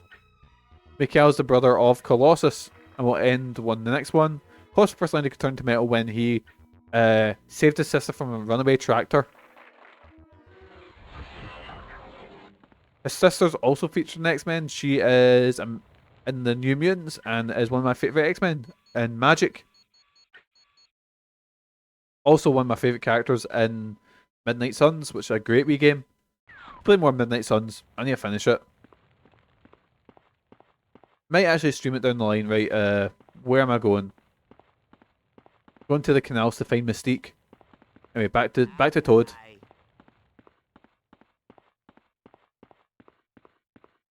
Oh, there's Pyro. Hello, mate. Maybe you didn't notice, but right after we landed in the Savage Land, Mystique spoke to Ka-Zar and then snuck off into the jungle. Finding Mystique again, Pyro? Hey, I consider it being prudent. You can never tell what Mystique's planning next. So I was thinking, since she's been gone so long, that maybe someone should search the jungle canal and track her down. Pyro, are you worried about Mystique? Of course not. I want to know what she's got up her sleeve. If you want a full briefing, try using that mission computer by Xavier. Okay. Any trouble getting back into the Brotherhood? Oh, you mean since everyone found out about my working for Apocalypse? Nah, it's all been forgiven. For the most part. Why'd they let you back so easily? Oh, it wasn't that easy, and they'll be keeping an eye on me. But hey, look at the crew I'm running with. There's not a one of them that wouldn't switch sides if the price was right. Talk to you later, Pyro. Come talk to me anytime you like. So down the line, I might play X-Men and Destiny, which is, I like the game. It's not great, but its whole gimmick is you can choose if you want to join Brotherhood or X-Men. So I'll try and do a bit more viewer sort of thing with that.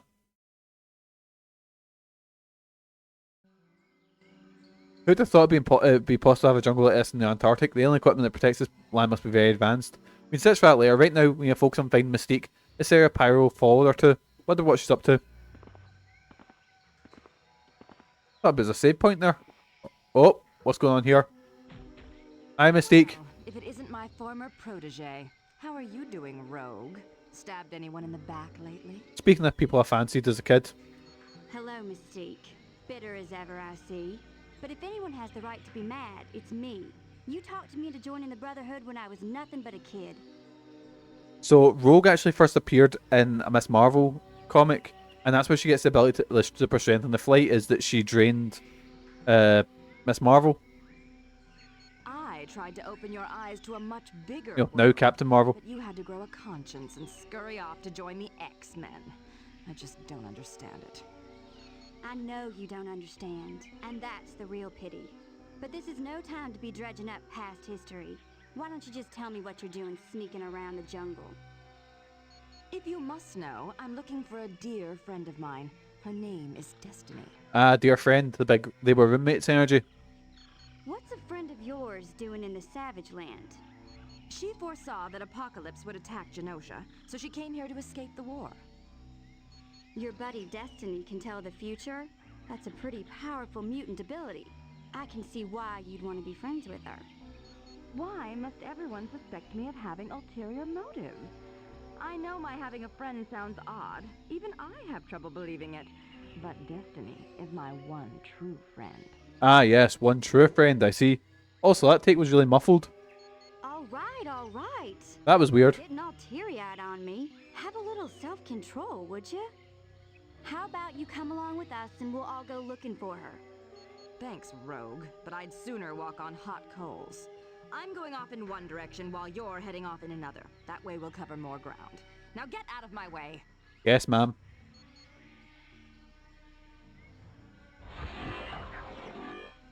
Yeah! This is some real power. Wonder why I can't. Oh, there we go. I can double jump. Oh, bugs.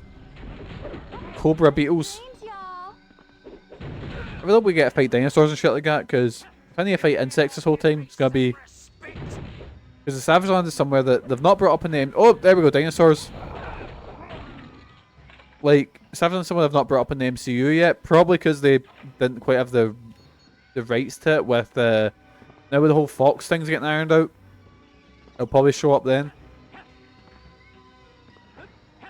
Like, I'm kind of interested where it's going. The bubble has well and truly burst. With people, are people just sick of Marvel movies? But I feel like they could reignite it if they get the X-Men and then do it interestingly, you know.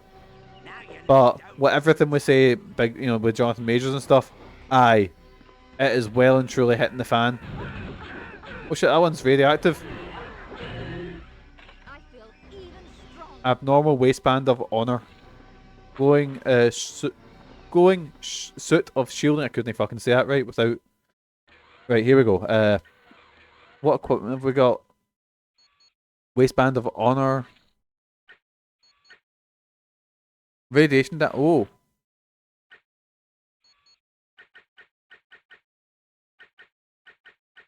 Can't put that on yet. Flawless gear, I guess.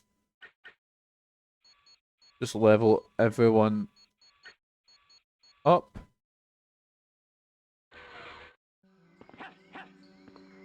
Oh, there's a lot of exits here. Right. Let's head into this cave. So we'll try to find Destiny, who's like an X-Men, and she can see the future, or like other ways of the future. I think I mean like other. I'm destroying the Alpha one just so it doesn't drain all of our power ups. Oh wait, I've got my ults now. Yes. That's what the X is above. Sonic beam and telekinesis. What's the sonic beam? Draining bands. A homing beacon. Ah, we're not gonna get Iron Man anyway, so I don't really care. What I might do is I might do the code to unlock like all characters just before the final battle and just play around with them a bit, because I press X, we're not gonna get. You have to beat every danger room disc. Iron Man, you need to get all the secret things, and Deadpool, you need to beat the game. Apocalypse spoke of you so highly, yet you were easy to trap. Who are you? I am Garokk, god of the sun, here in the Savage Lands. What have you done with Destiny? I've not found her yet, but when I do, she'll make a fitting present for Apocalypse. And in return, he will aid me in my conquest of the Savage Land. Let's get him fucking scalped. Oh wait, one of the dinosaurs turned on him. Oh, because it was Mystique. Pat yourself on the back just yet, Garokk. What is the meaning of this? Mystique could have just shot him in the back of the head. You're free. Together we can defeat Garokk. Let's get Garokk fucking scalped. Where is he? You fought well. You know what? Let's try your ult, Toad, without getting scalped. Wait, where's Garokk? Where'd he go? There he is. That is bogging. Oh, but he's got a bit of damage over time on him. Holy shit of damage that Toad can do now. Boys, Toad, the Toad meta is paying off. Your boy Toad is now top tier. I knew it.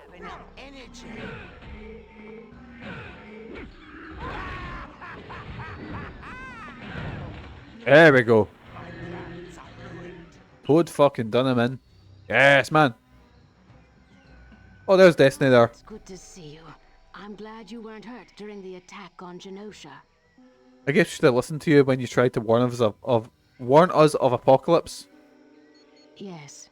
Yes, you should have. What's wrong with your arm, Destiny? It's nothing really.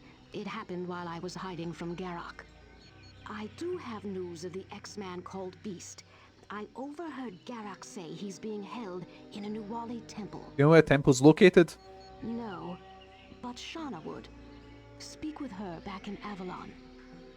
Destiny, you're injured. I'm fine, Mystique. It's nothing a visit to the doctor wouldn't fix. Destiny looks different. I'm just gonna look it up. Destiny Marvel comics. She looks really different in the comics. Because actually, as a kid, I didn't know it was the same character. So Destiny wears this sort of...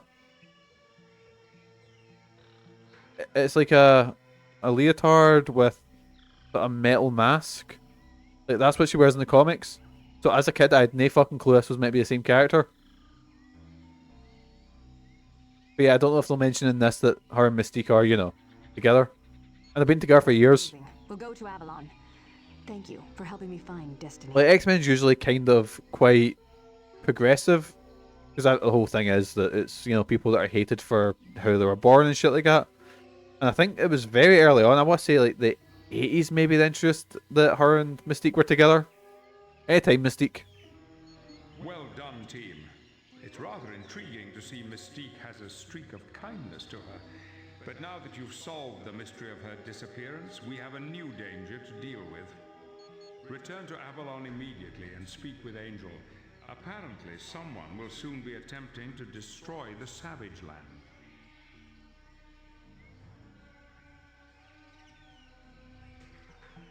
But yeah, like, very close friend. And then you look at, like, modern, like, I say modern comics there. They probably weren't as open, like, the old comics about it. But, yeah, they were roommates. They were close friends. What was the... Oh, that was it. So I remember X-Men, for one of their big landmark issues, I think it was 500 or something like that. I can't remember, but they had one of the characters called North Star getting married, and it was a big thing. And I remember there was this big fucking outrage going, this, like, comics are, like, infecting the children, they're making them, like, woke and all that, and people are like, mate, Marvel's been printing these characters like the Punisher and shit who are just brutally murdering tons and tons of people, yet that, like, people, like, two people being happy and getting married is what upsets you, but, what do you know? But that, like, I remember, I bought that issue, I really enjoyed that issue. North Star's a really cool character, you know? And it was a really nice, because it didn't have, nothing happened, nobody interrupted it, there wasn't a big fight at it, it was just a nice, like, the X-Men come together for a wedding. Just a lovely wee issue. Oh, my controller's disconnecting. Let me just plug this back in. Wolverine's harness. Yes, man. Get Wolverine in that fucking, what's it called? Girdle. Right, teleport pad back to Avalon, I think it's called.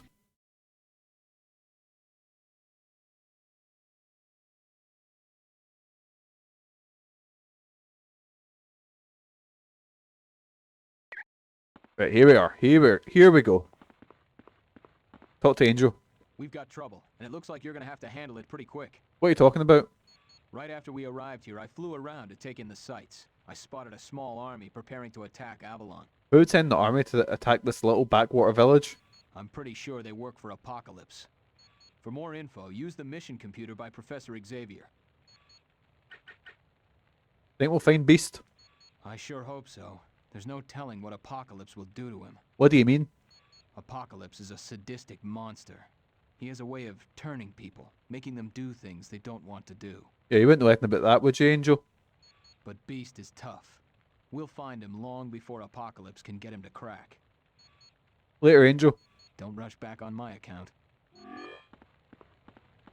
Thing is with the X-Men, so I was just thinking there about like, oh yeah, they tried to do Apocalypse in one movie and it didn't really go. But the worst thing for that is the Dark Phoenix. So Dark Phoenix should have the build up that, like, that Thanos had, you know, because you need to introduce the like all the different races and stuff. Because basically, so Dark Phoenix ends up basically she leaves Earth and she just murders.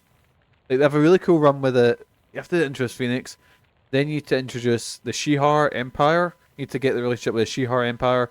You need to do the thing with the Hellfire Club, which basically the Hellfire Club is a member of that called Mastermind, who's also in the Brotherhood, but he mindfucks Jean into believing she's a member of the Hellfire Club and all that. And basically that's what weakens her mind so Dark Phoenix can take over, if you know what I mean. So you need to do that. And then you need to build up the whole fucking event, because what she does is she turns to Dark Phoenix and she fights the X-Men, leaves Earth, blows up a couple of planets just to, because she can, and then the Shihar hunt them down and say, right, no, we're putting an end to this, we're killing Jean Grey, and then they have like a gladiatorial battle for Jean Grey's life. It's really fucking cool. I fucking adore the Dark Phoenix saga. I've actually got a wee pocketbook of it, because Marvel back about 20 years ago done like these classic stories in pocketbook fashion, and I picked up quite a few of them. That's how I read things like, the first run of the Giant Size X-Men. I read Dark Phoenix saga that way. I read quite a few Spider-Mans, including like Maximum Carnage, which wasn't great, but it was still a really cool way to read these older comics, Anyway, we've got them tied up. Alright, Garokk, how you doing? The Brotherhood is indeed fickle. It wasn't so long ago that we had worked together. Now you hold me in a jail. Good luck surviving the night, Garokk. Oh my god. Mystique doesn't frighten me in the least. You fucking should be scared of her. Anyways, mission computer, let's have a look. Mission briefing would you like? Save atmospheric processors. Let's have a wee gander, see what we're dealing with.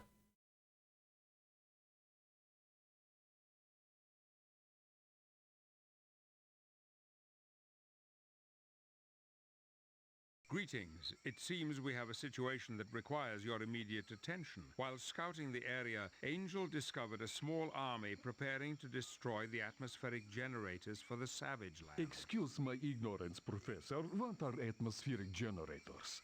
They are highly advanced equipment left behind by aliens long ago.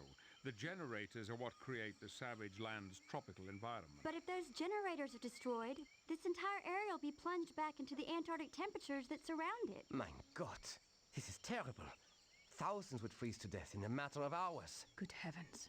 Who would do something so vile? I know, the Brotherhood. There's some speculation they are the forces of a Horseman of Apocalypse. Well, we whipped the last one's butt in Genosha. Who's Horseman number 2?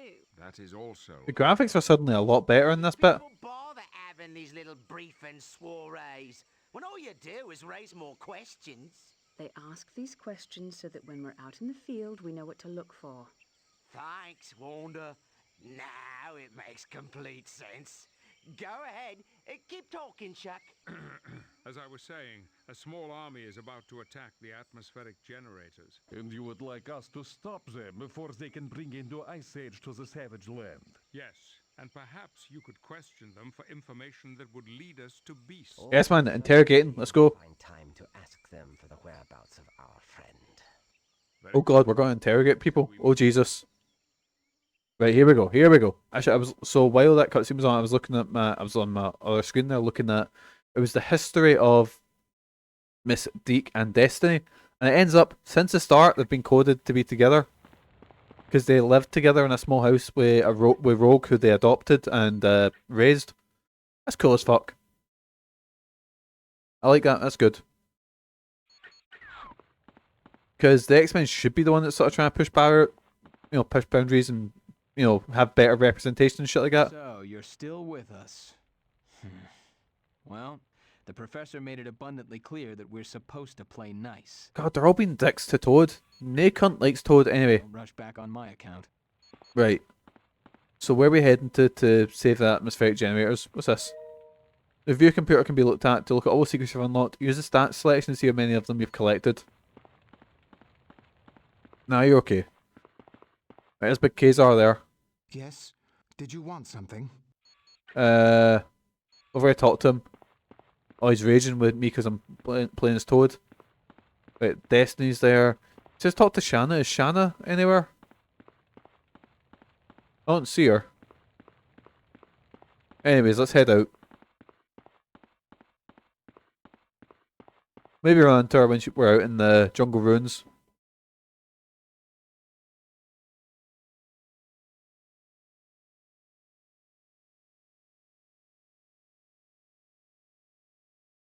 Right, here we go. Oh, what's going on here? What's the power? Fuck are those things? It's like your destroyer armor. Like big bull guys. Oh no. Looks like you're right, Angel. Soldiers are here. They just destroyed the atmospheric processor. If those troops succeed in destroying the other processors, this section of the Savage Land is going to be buried under snow and ice in a matter of seconds.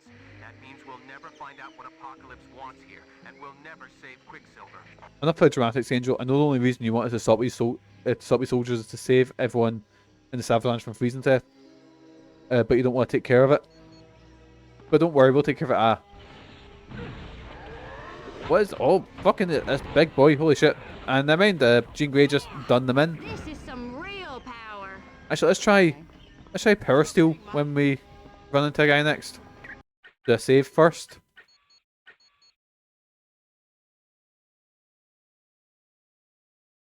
I was going to change the body pillow, but I've got like maybe...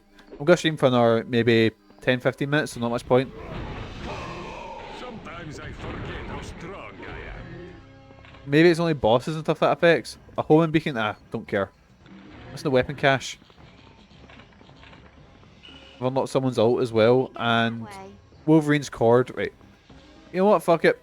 Rogue, you're cool and all, but we're gonna get Wolverine back in. We've got enough items for him, and he's high enough level that he should be kind of useful. Really excited for Insomniac's one, because Wolverine actually done really well in the... Wait, X-Men Origins was a shit movie, but the game was surprisingly really, really, really good. Oh, we don't have the patch outfit. I think Wolverine translates really well to games. Like, I don't know if it's any good, because I've not played it since I was younger, but there was this one called Wolverine 2, or X-Men 2 Wolverine's Revenge, and it was based after the movie. It had quite possibly my favourite look for Lady Deathstrike ever. But you fought like Wendigo in it, you fought Sabretooth, you fought Juggernaut in a really cool fight, I remember that much. But I remember really liking that game, and funny enough, Mark Hamill actually plays Wolverine in it, which is a strange casting. Anyways, Berserker Rage, what's that? That's like a... Get Berserker Rage up. Lawmaster. I fuck it, auto. Not quite got his ult up, which it is... Berserker Fury. What's that? Rude Awakening. Gives Wolverine the ability to resurrect himself if he dies from the boost lifeline. Oh god. Okay, that's pretty cool.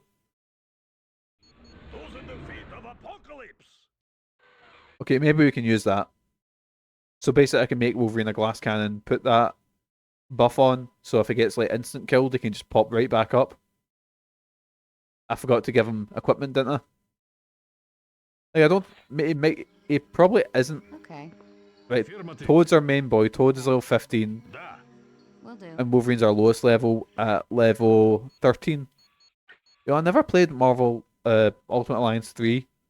Mainly because it's on the Switch, and also its price never went down. Because a lot of Switch games don't really go down in price, but I keep meaning to check it out. I've heard it takes away basically all the RPG stuff, but there's also DLC based on Dark Phoenix, which sounds pretty cool.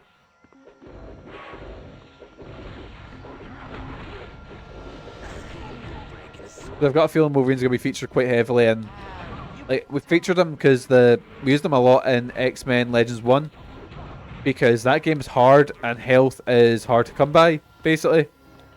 But Wolverine's obviously got regeneration abilities, so we just used that.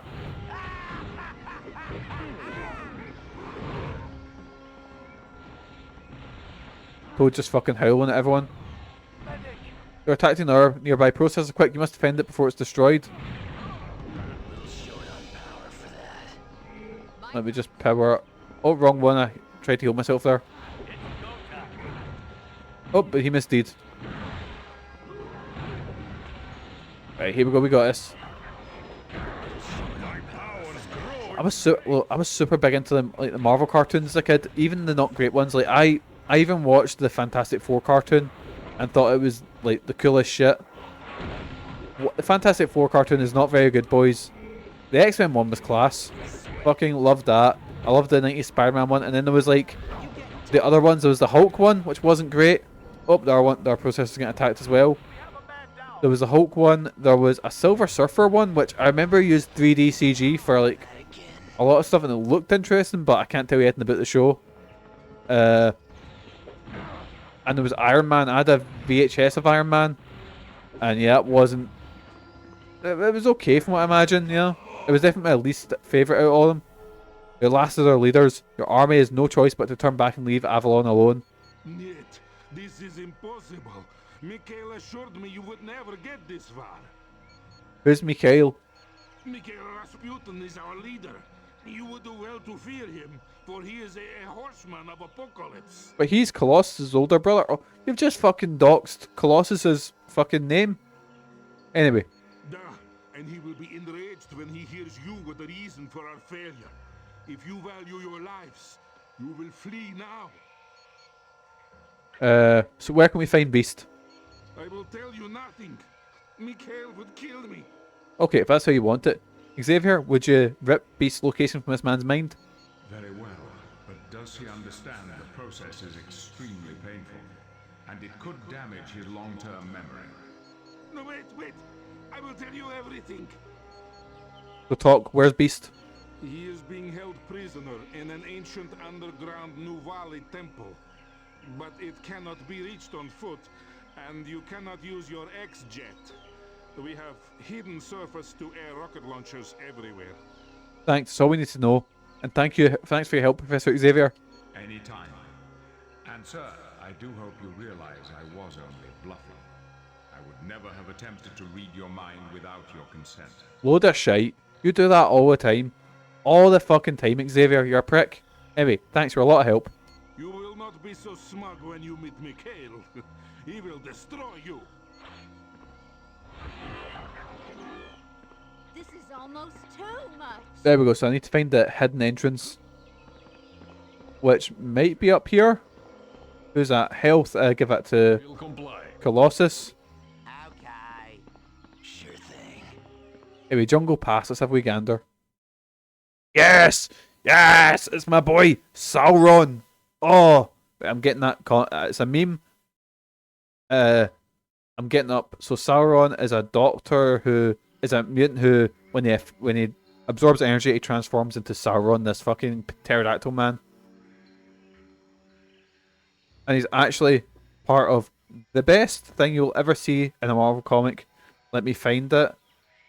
Here it is. The best line you've ever seen. It was in Spider-Man and the X-Men, which is when Spider-Man becomes a substitute teacher. at the Xavier Academy. Oh, sorry, the Jean Grey School of Higher Learning, because Wolverine renames it. But here it is. Well, I'll show you the full thing. With the DNA we liberated from the grave desecration you call a museum, I have perfected the Sauronization process. Your rice paper puppets will be given forms befitting Earth's dominant species. Wait, so you can rewrite DNA on the fly and using it to turn people into dinosaurs? But with that tech, well, with tech like that, you could cure cancer. Big Sauron's reaction. But I don't want to cure cancer. I want to turn people into dinosaurs. The best.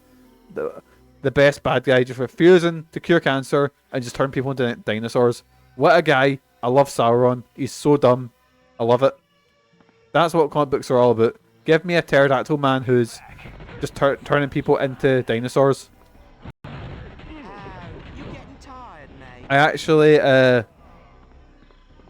been watching Invincible, and I've not read the comic. I was meant to get around to reading Invincible, but I'm really enjoying the show.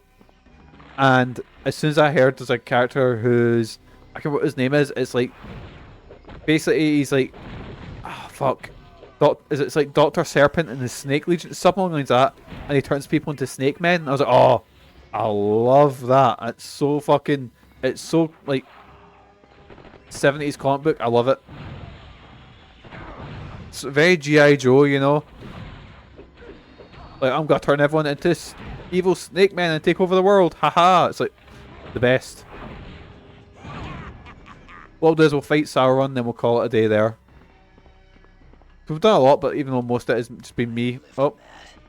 I will comply. Oh, it's too heavy for Colossus. What's in the cave? Can maybe just use this as a shortcut. Iron Fist or uppercut. What's this? Oh, big, giving everyone the clap. Come on, Colossus, give everyone the clap. Yes, man. You getting tired, mate? Oh, we're actually finding quite a lot of home beacons. Again, we're not going to get Iron Man. We might do... I might put the code in near the end and just show them off, because we're not going to see them this playthrough.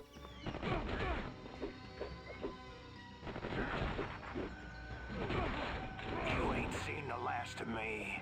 I mean, it's just Deadpool, Professor X, and Iron Man. I was actually a tiny bit disappointed that it was Iron Man when I was a kid.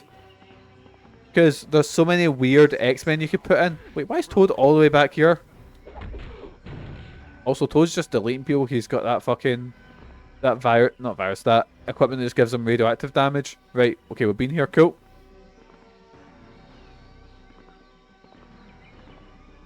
What about through here?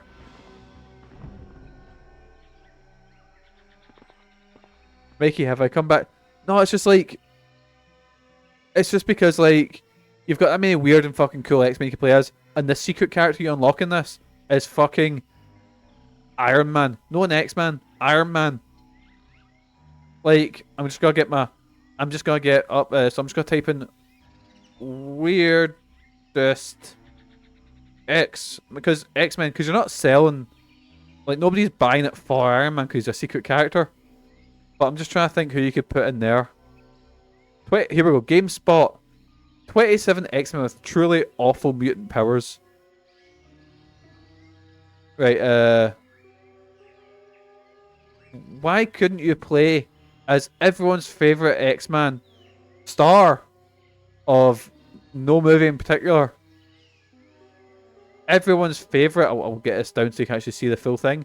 Everyone's favourite X-Man, Gold Balls, who can, you know, fire out gold balls.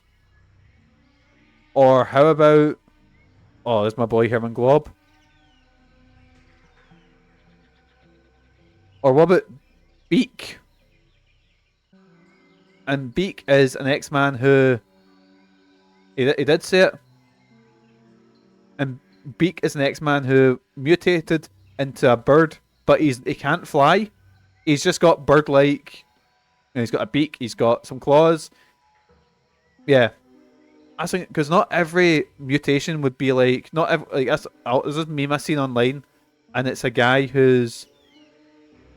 and it's like, oh, there's a cure for mutants, and or something, or it's talking about, no, it's not a cure, it's all the X-Men talking about how awful it is being a mutant, and it's like Jean Grey going, oh, it's such a awful experience being a mutant, and then Emma Frost and Cyclops are like, oh, it's terrible, and then it cuts to like Beast, Beak, and Herman Glob who are just sitting there like, yeah, why are you complaining?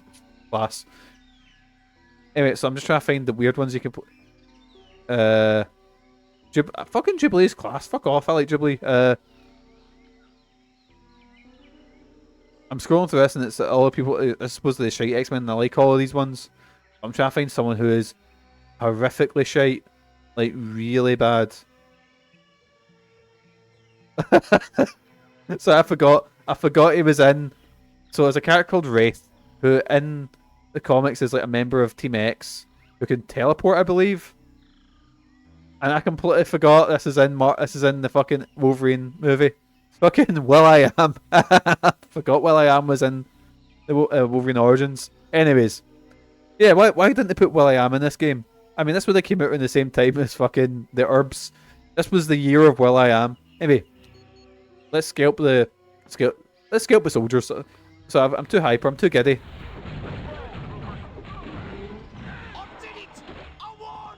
Oh, I can spit out the acid now. Pick up coil and inventory full. I'll have a inventory clear out session soon.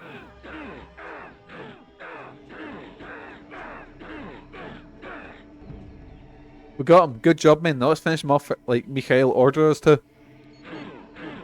Let's just destroy that. Oh god, I'm getting everything absorbed. Lads, just attack the emitters.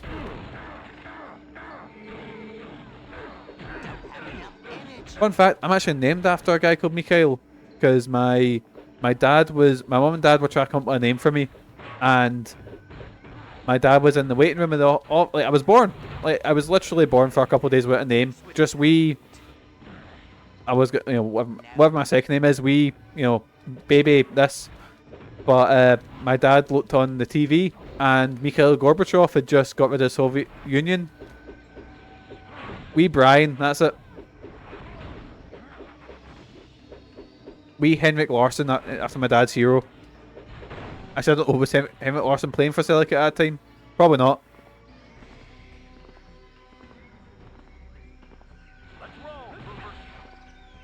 He really wasn't. I don't know any 90s era Celtic. Or actually, I'm trying to think. Who are players? Wee Jimmy Johnson. There we go. No, my mum would never have allowed that.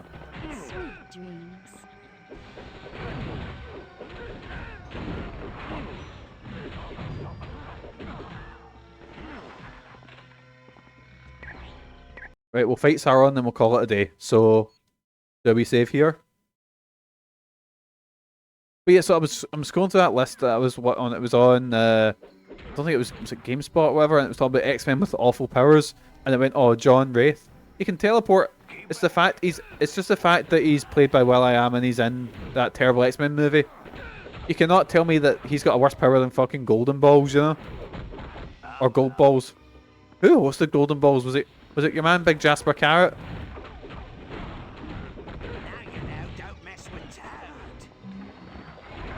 It was. I remember Golden Balls had I remember in my mind it was the most dramatic thing on TV, and it was, you know, the final when it was you could choose to split or steal.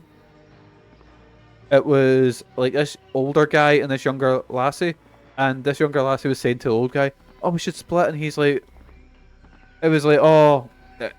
Well, no, they had to actually work together to build the money up. I thought it was worse. It was better than Deal or No Deal because Deal or No Deal I hate. There's no game to it. Continue to send lackeys. I have told him I won't join his forces. Fucking love Sauron. Anyway, so it was this old, and the young girl was like, "Oh, we can split the money. You can go on holiday, and I'll have enough to like," because I think she was like, I think they just had a baby or something. So she was like, "Oh, we'll be able to do this." And the old guy's like, "Yeah, that'd be lovely. I can go on holiday."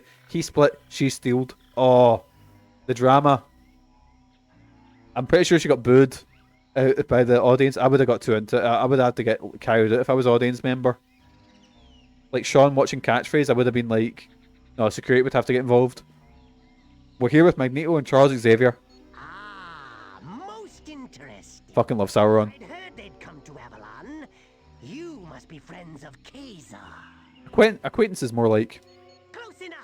Your deaths will serve as a warning to anyone anyone who would work with Ka-Zar. All of a sudden, he's just a half mutant. You know, he's a half dinosaur mutant who just wants to turn people into dinosaurs. Probably the best character Marvel's ever made. And the second he's in Marvel movies, the MCU will be saved. Just wait for him to land first.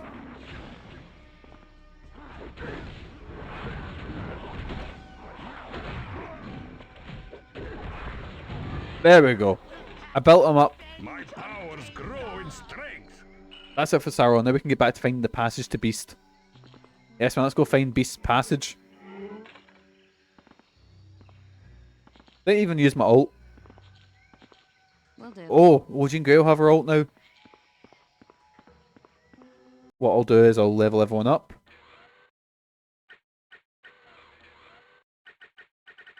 What's that? Demolition, let's get that. Phoenix Force, let's get that, because that, you know, it goes well if Jean Grey unleashes the Phoenix Force. Never ends badly in comics.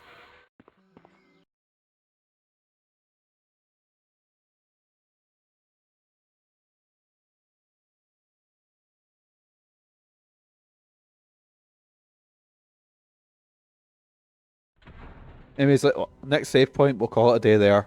We've done quite a lot. We've made our nice wee headway through Act 2. But we are coming up to a boss that I remember stumped me for a while. Shanna, we've made it to the Nuwali Temple. Now what should we look for? Can I fucking talk? There should be a door that leads to the inner chambers. That most likely is where they're keeping Beast. But I would warn you, the door requires 2 keys to open. Where would we find these keys? They're probably hidden somewhere in the temple.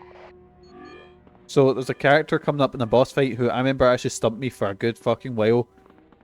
I think it's our Candyman or Sugar Man. And he's fucking horrible looking. Let me just kill the shifter and then we'll find a save point. They're usually... The fuck is infinite here? Oh, it's a soldier. Getting excited that we're getting my Sonic Forces crossover here, but nah.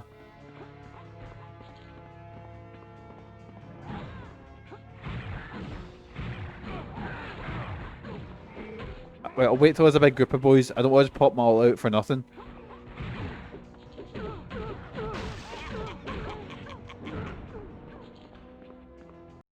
Hey, are you in the corridors? Nah, we're just getting a Scarlet Witch loading screen. Everything pops up, I expect another boss to pop and be like, oh. But nah. I think because we just beat Sauron, so I think we're okay for bosses for a while. To bother you in the middle of your mission, but I just discovered Mikhail has stolen my father's cache of antimetal. What's antimetal? It is a material that can cut through any known metal. If Mr. Sinister got his hands on it, he would figure out some way to replicate it. And the Apocalypse army would almost be invincible. That is exactly what I was thinking. You must find where Mikhail has hidden the antimetal in the Nuwali Temple. Return it to me, and I will make sure no one ever finds it again. Alright, cool. We need to find the Vibranium Idol. Vibranium, I think, is stuff that Captain America's shield's made out of. And it's the thing that, Wakanda has, like, quite a lot of. It's meant to be, like, in Marvel continuity, like, the second most powerful metal on Earth after adamantium, because Marvel's got this thing where they always introduce, like, oh, this is the most powerful, and then they introduce something else, go, oh no, wait, this is more powerful, you know? So, anyway, tech, give it to Jean Grey. And anyway, we'll do a save here. So we need to find Beast who's been locked up under this, like, reverse pyramid, and then we have to go find the anti-metal that we're hunting for. And what I'll do, I'll save, and then we'll head to the team screen just to have a wee goodbye to our boys. Because I feel like we're going to keep... Like, Jean Grey's doing well, but maybe trade her out soon. But Colossus been fucking carrying us, and Toad, as always, is the hero of the story. Get some Toad feet in there for that audience. But anyway, boys, everyone say goodbye to the lads. Because we're heading over to this screen. Right, boys, how you doing? So I will be on tomorrow at 12 o'clock for Police Knots, the first fucking episode of that. I'm looking forward to that. Bye. In the meantime, boysies, that is quite... It is... What we talk about, Jason? It's not terrifying. We're getting in the festive mood with Santa. But aye, is anyone else on? Let's have a wee gander.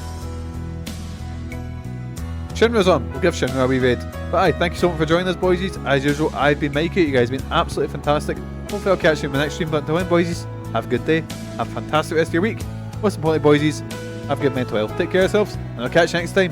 See yous!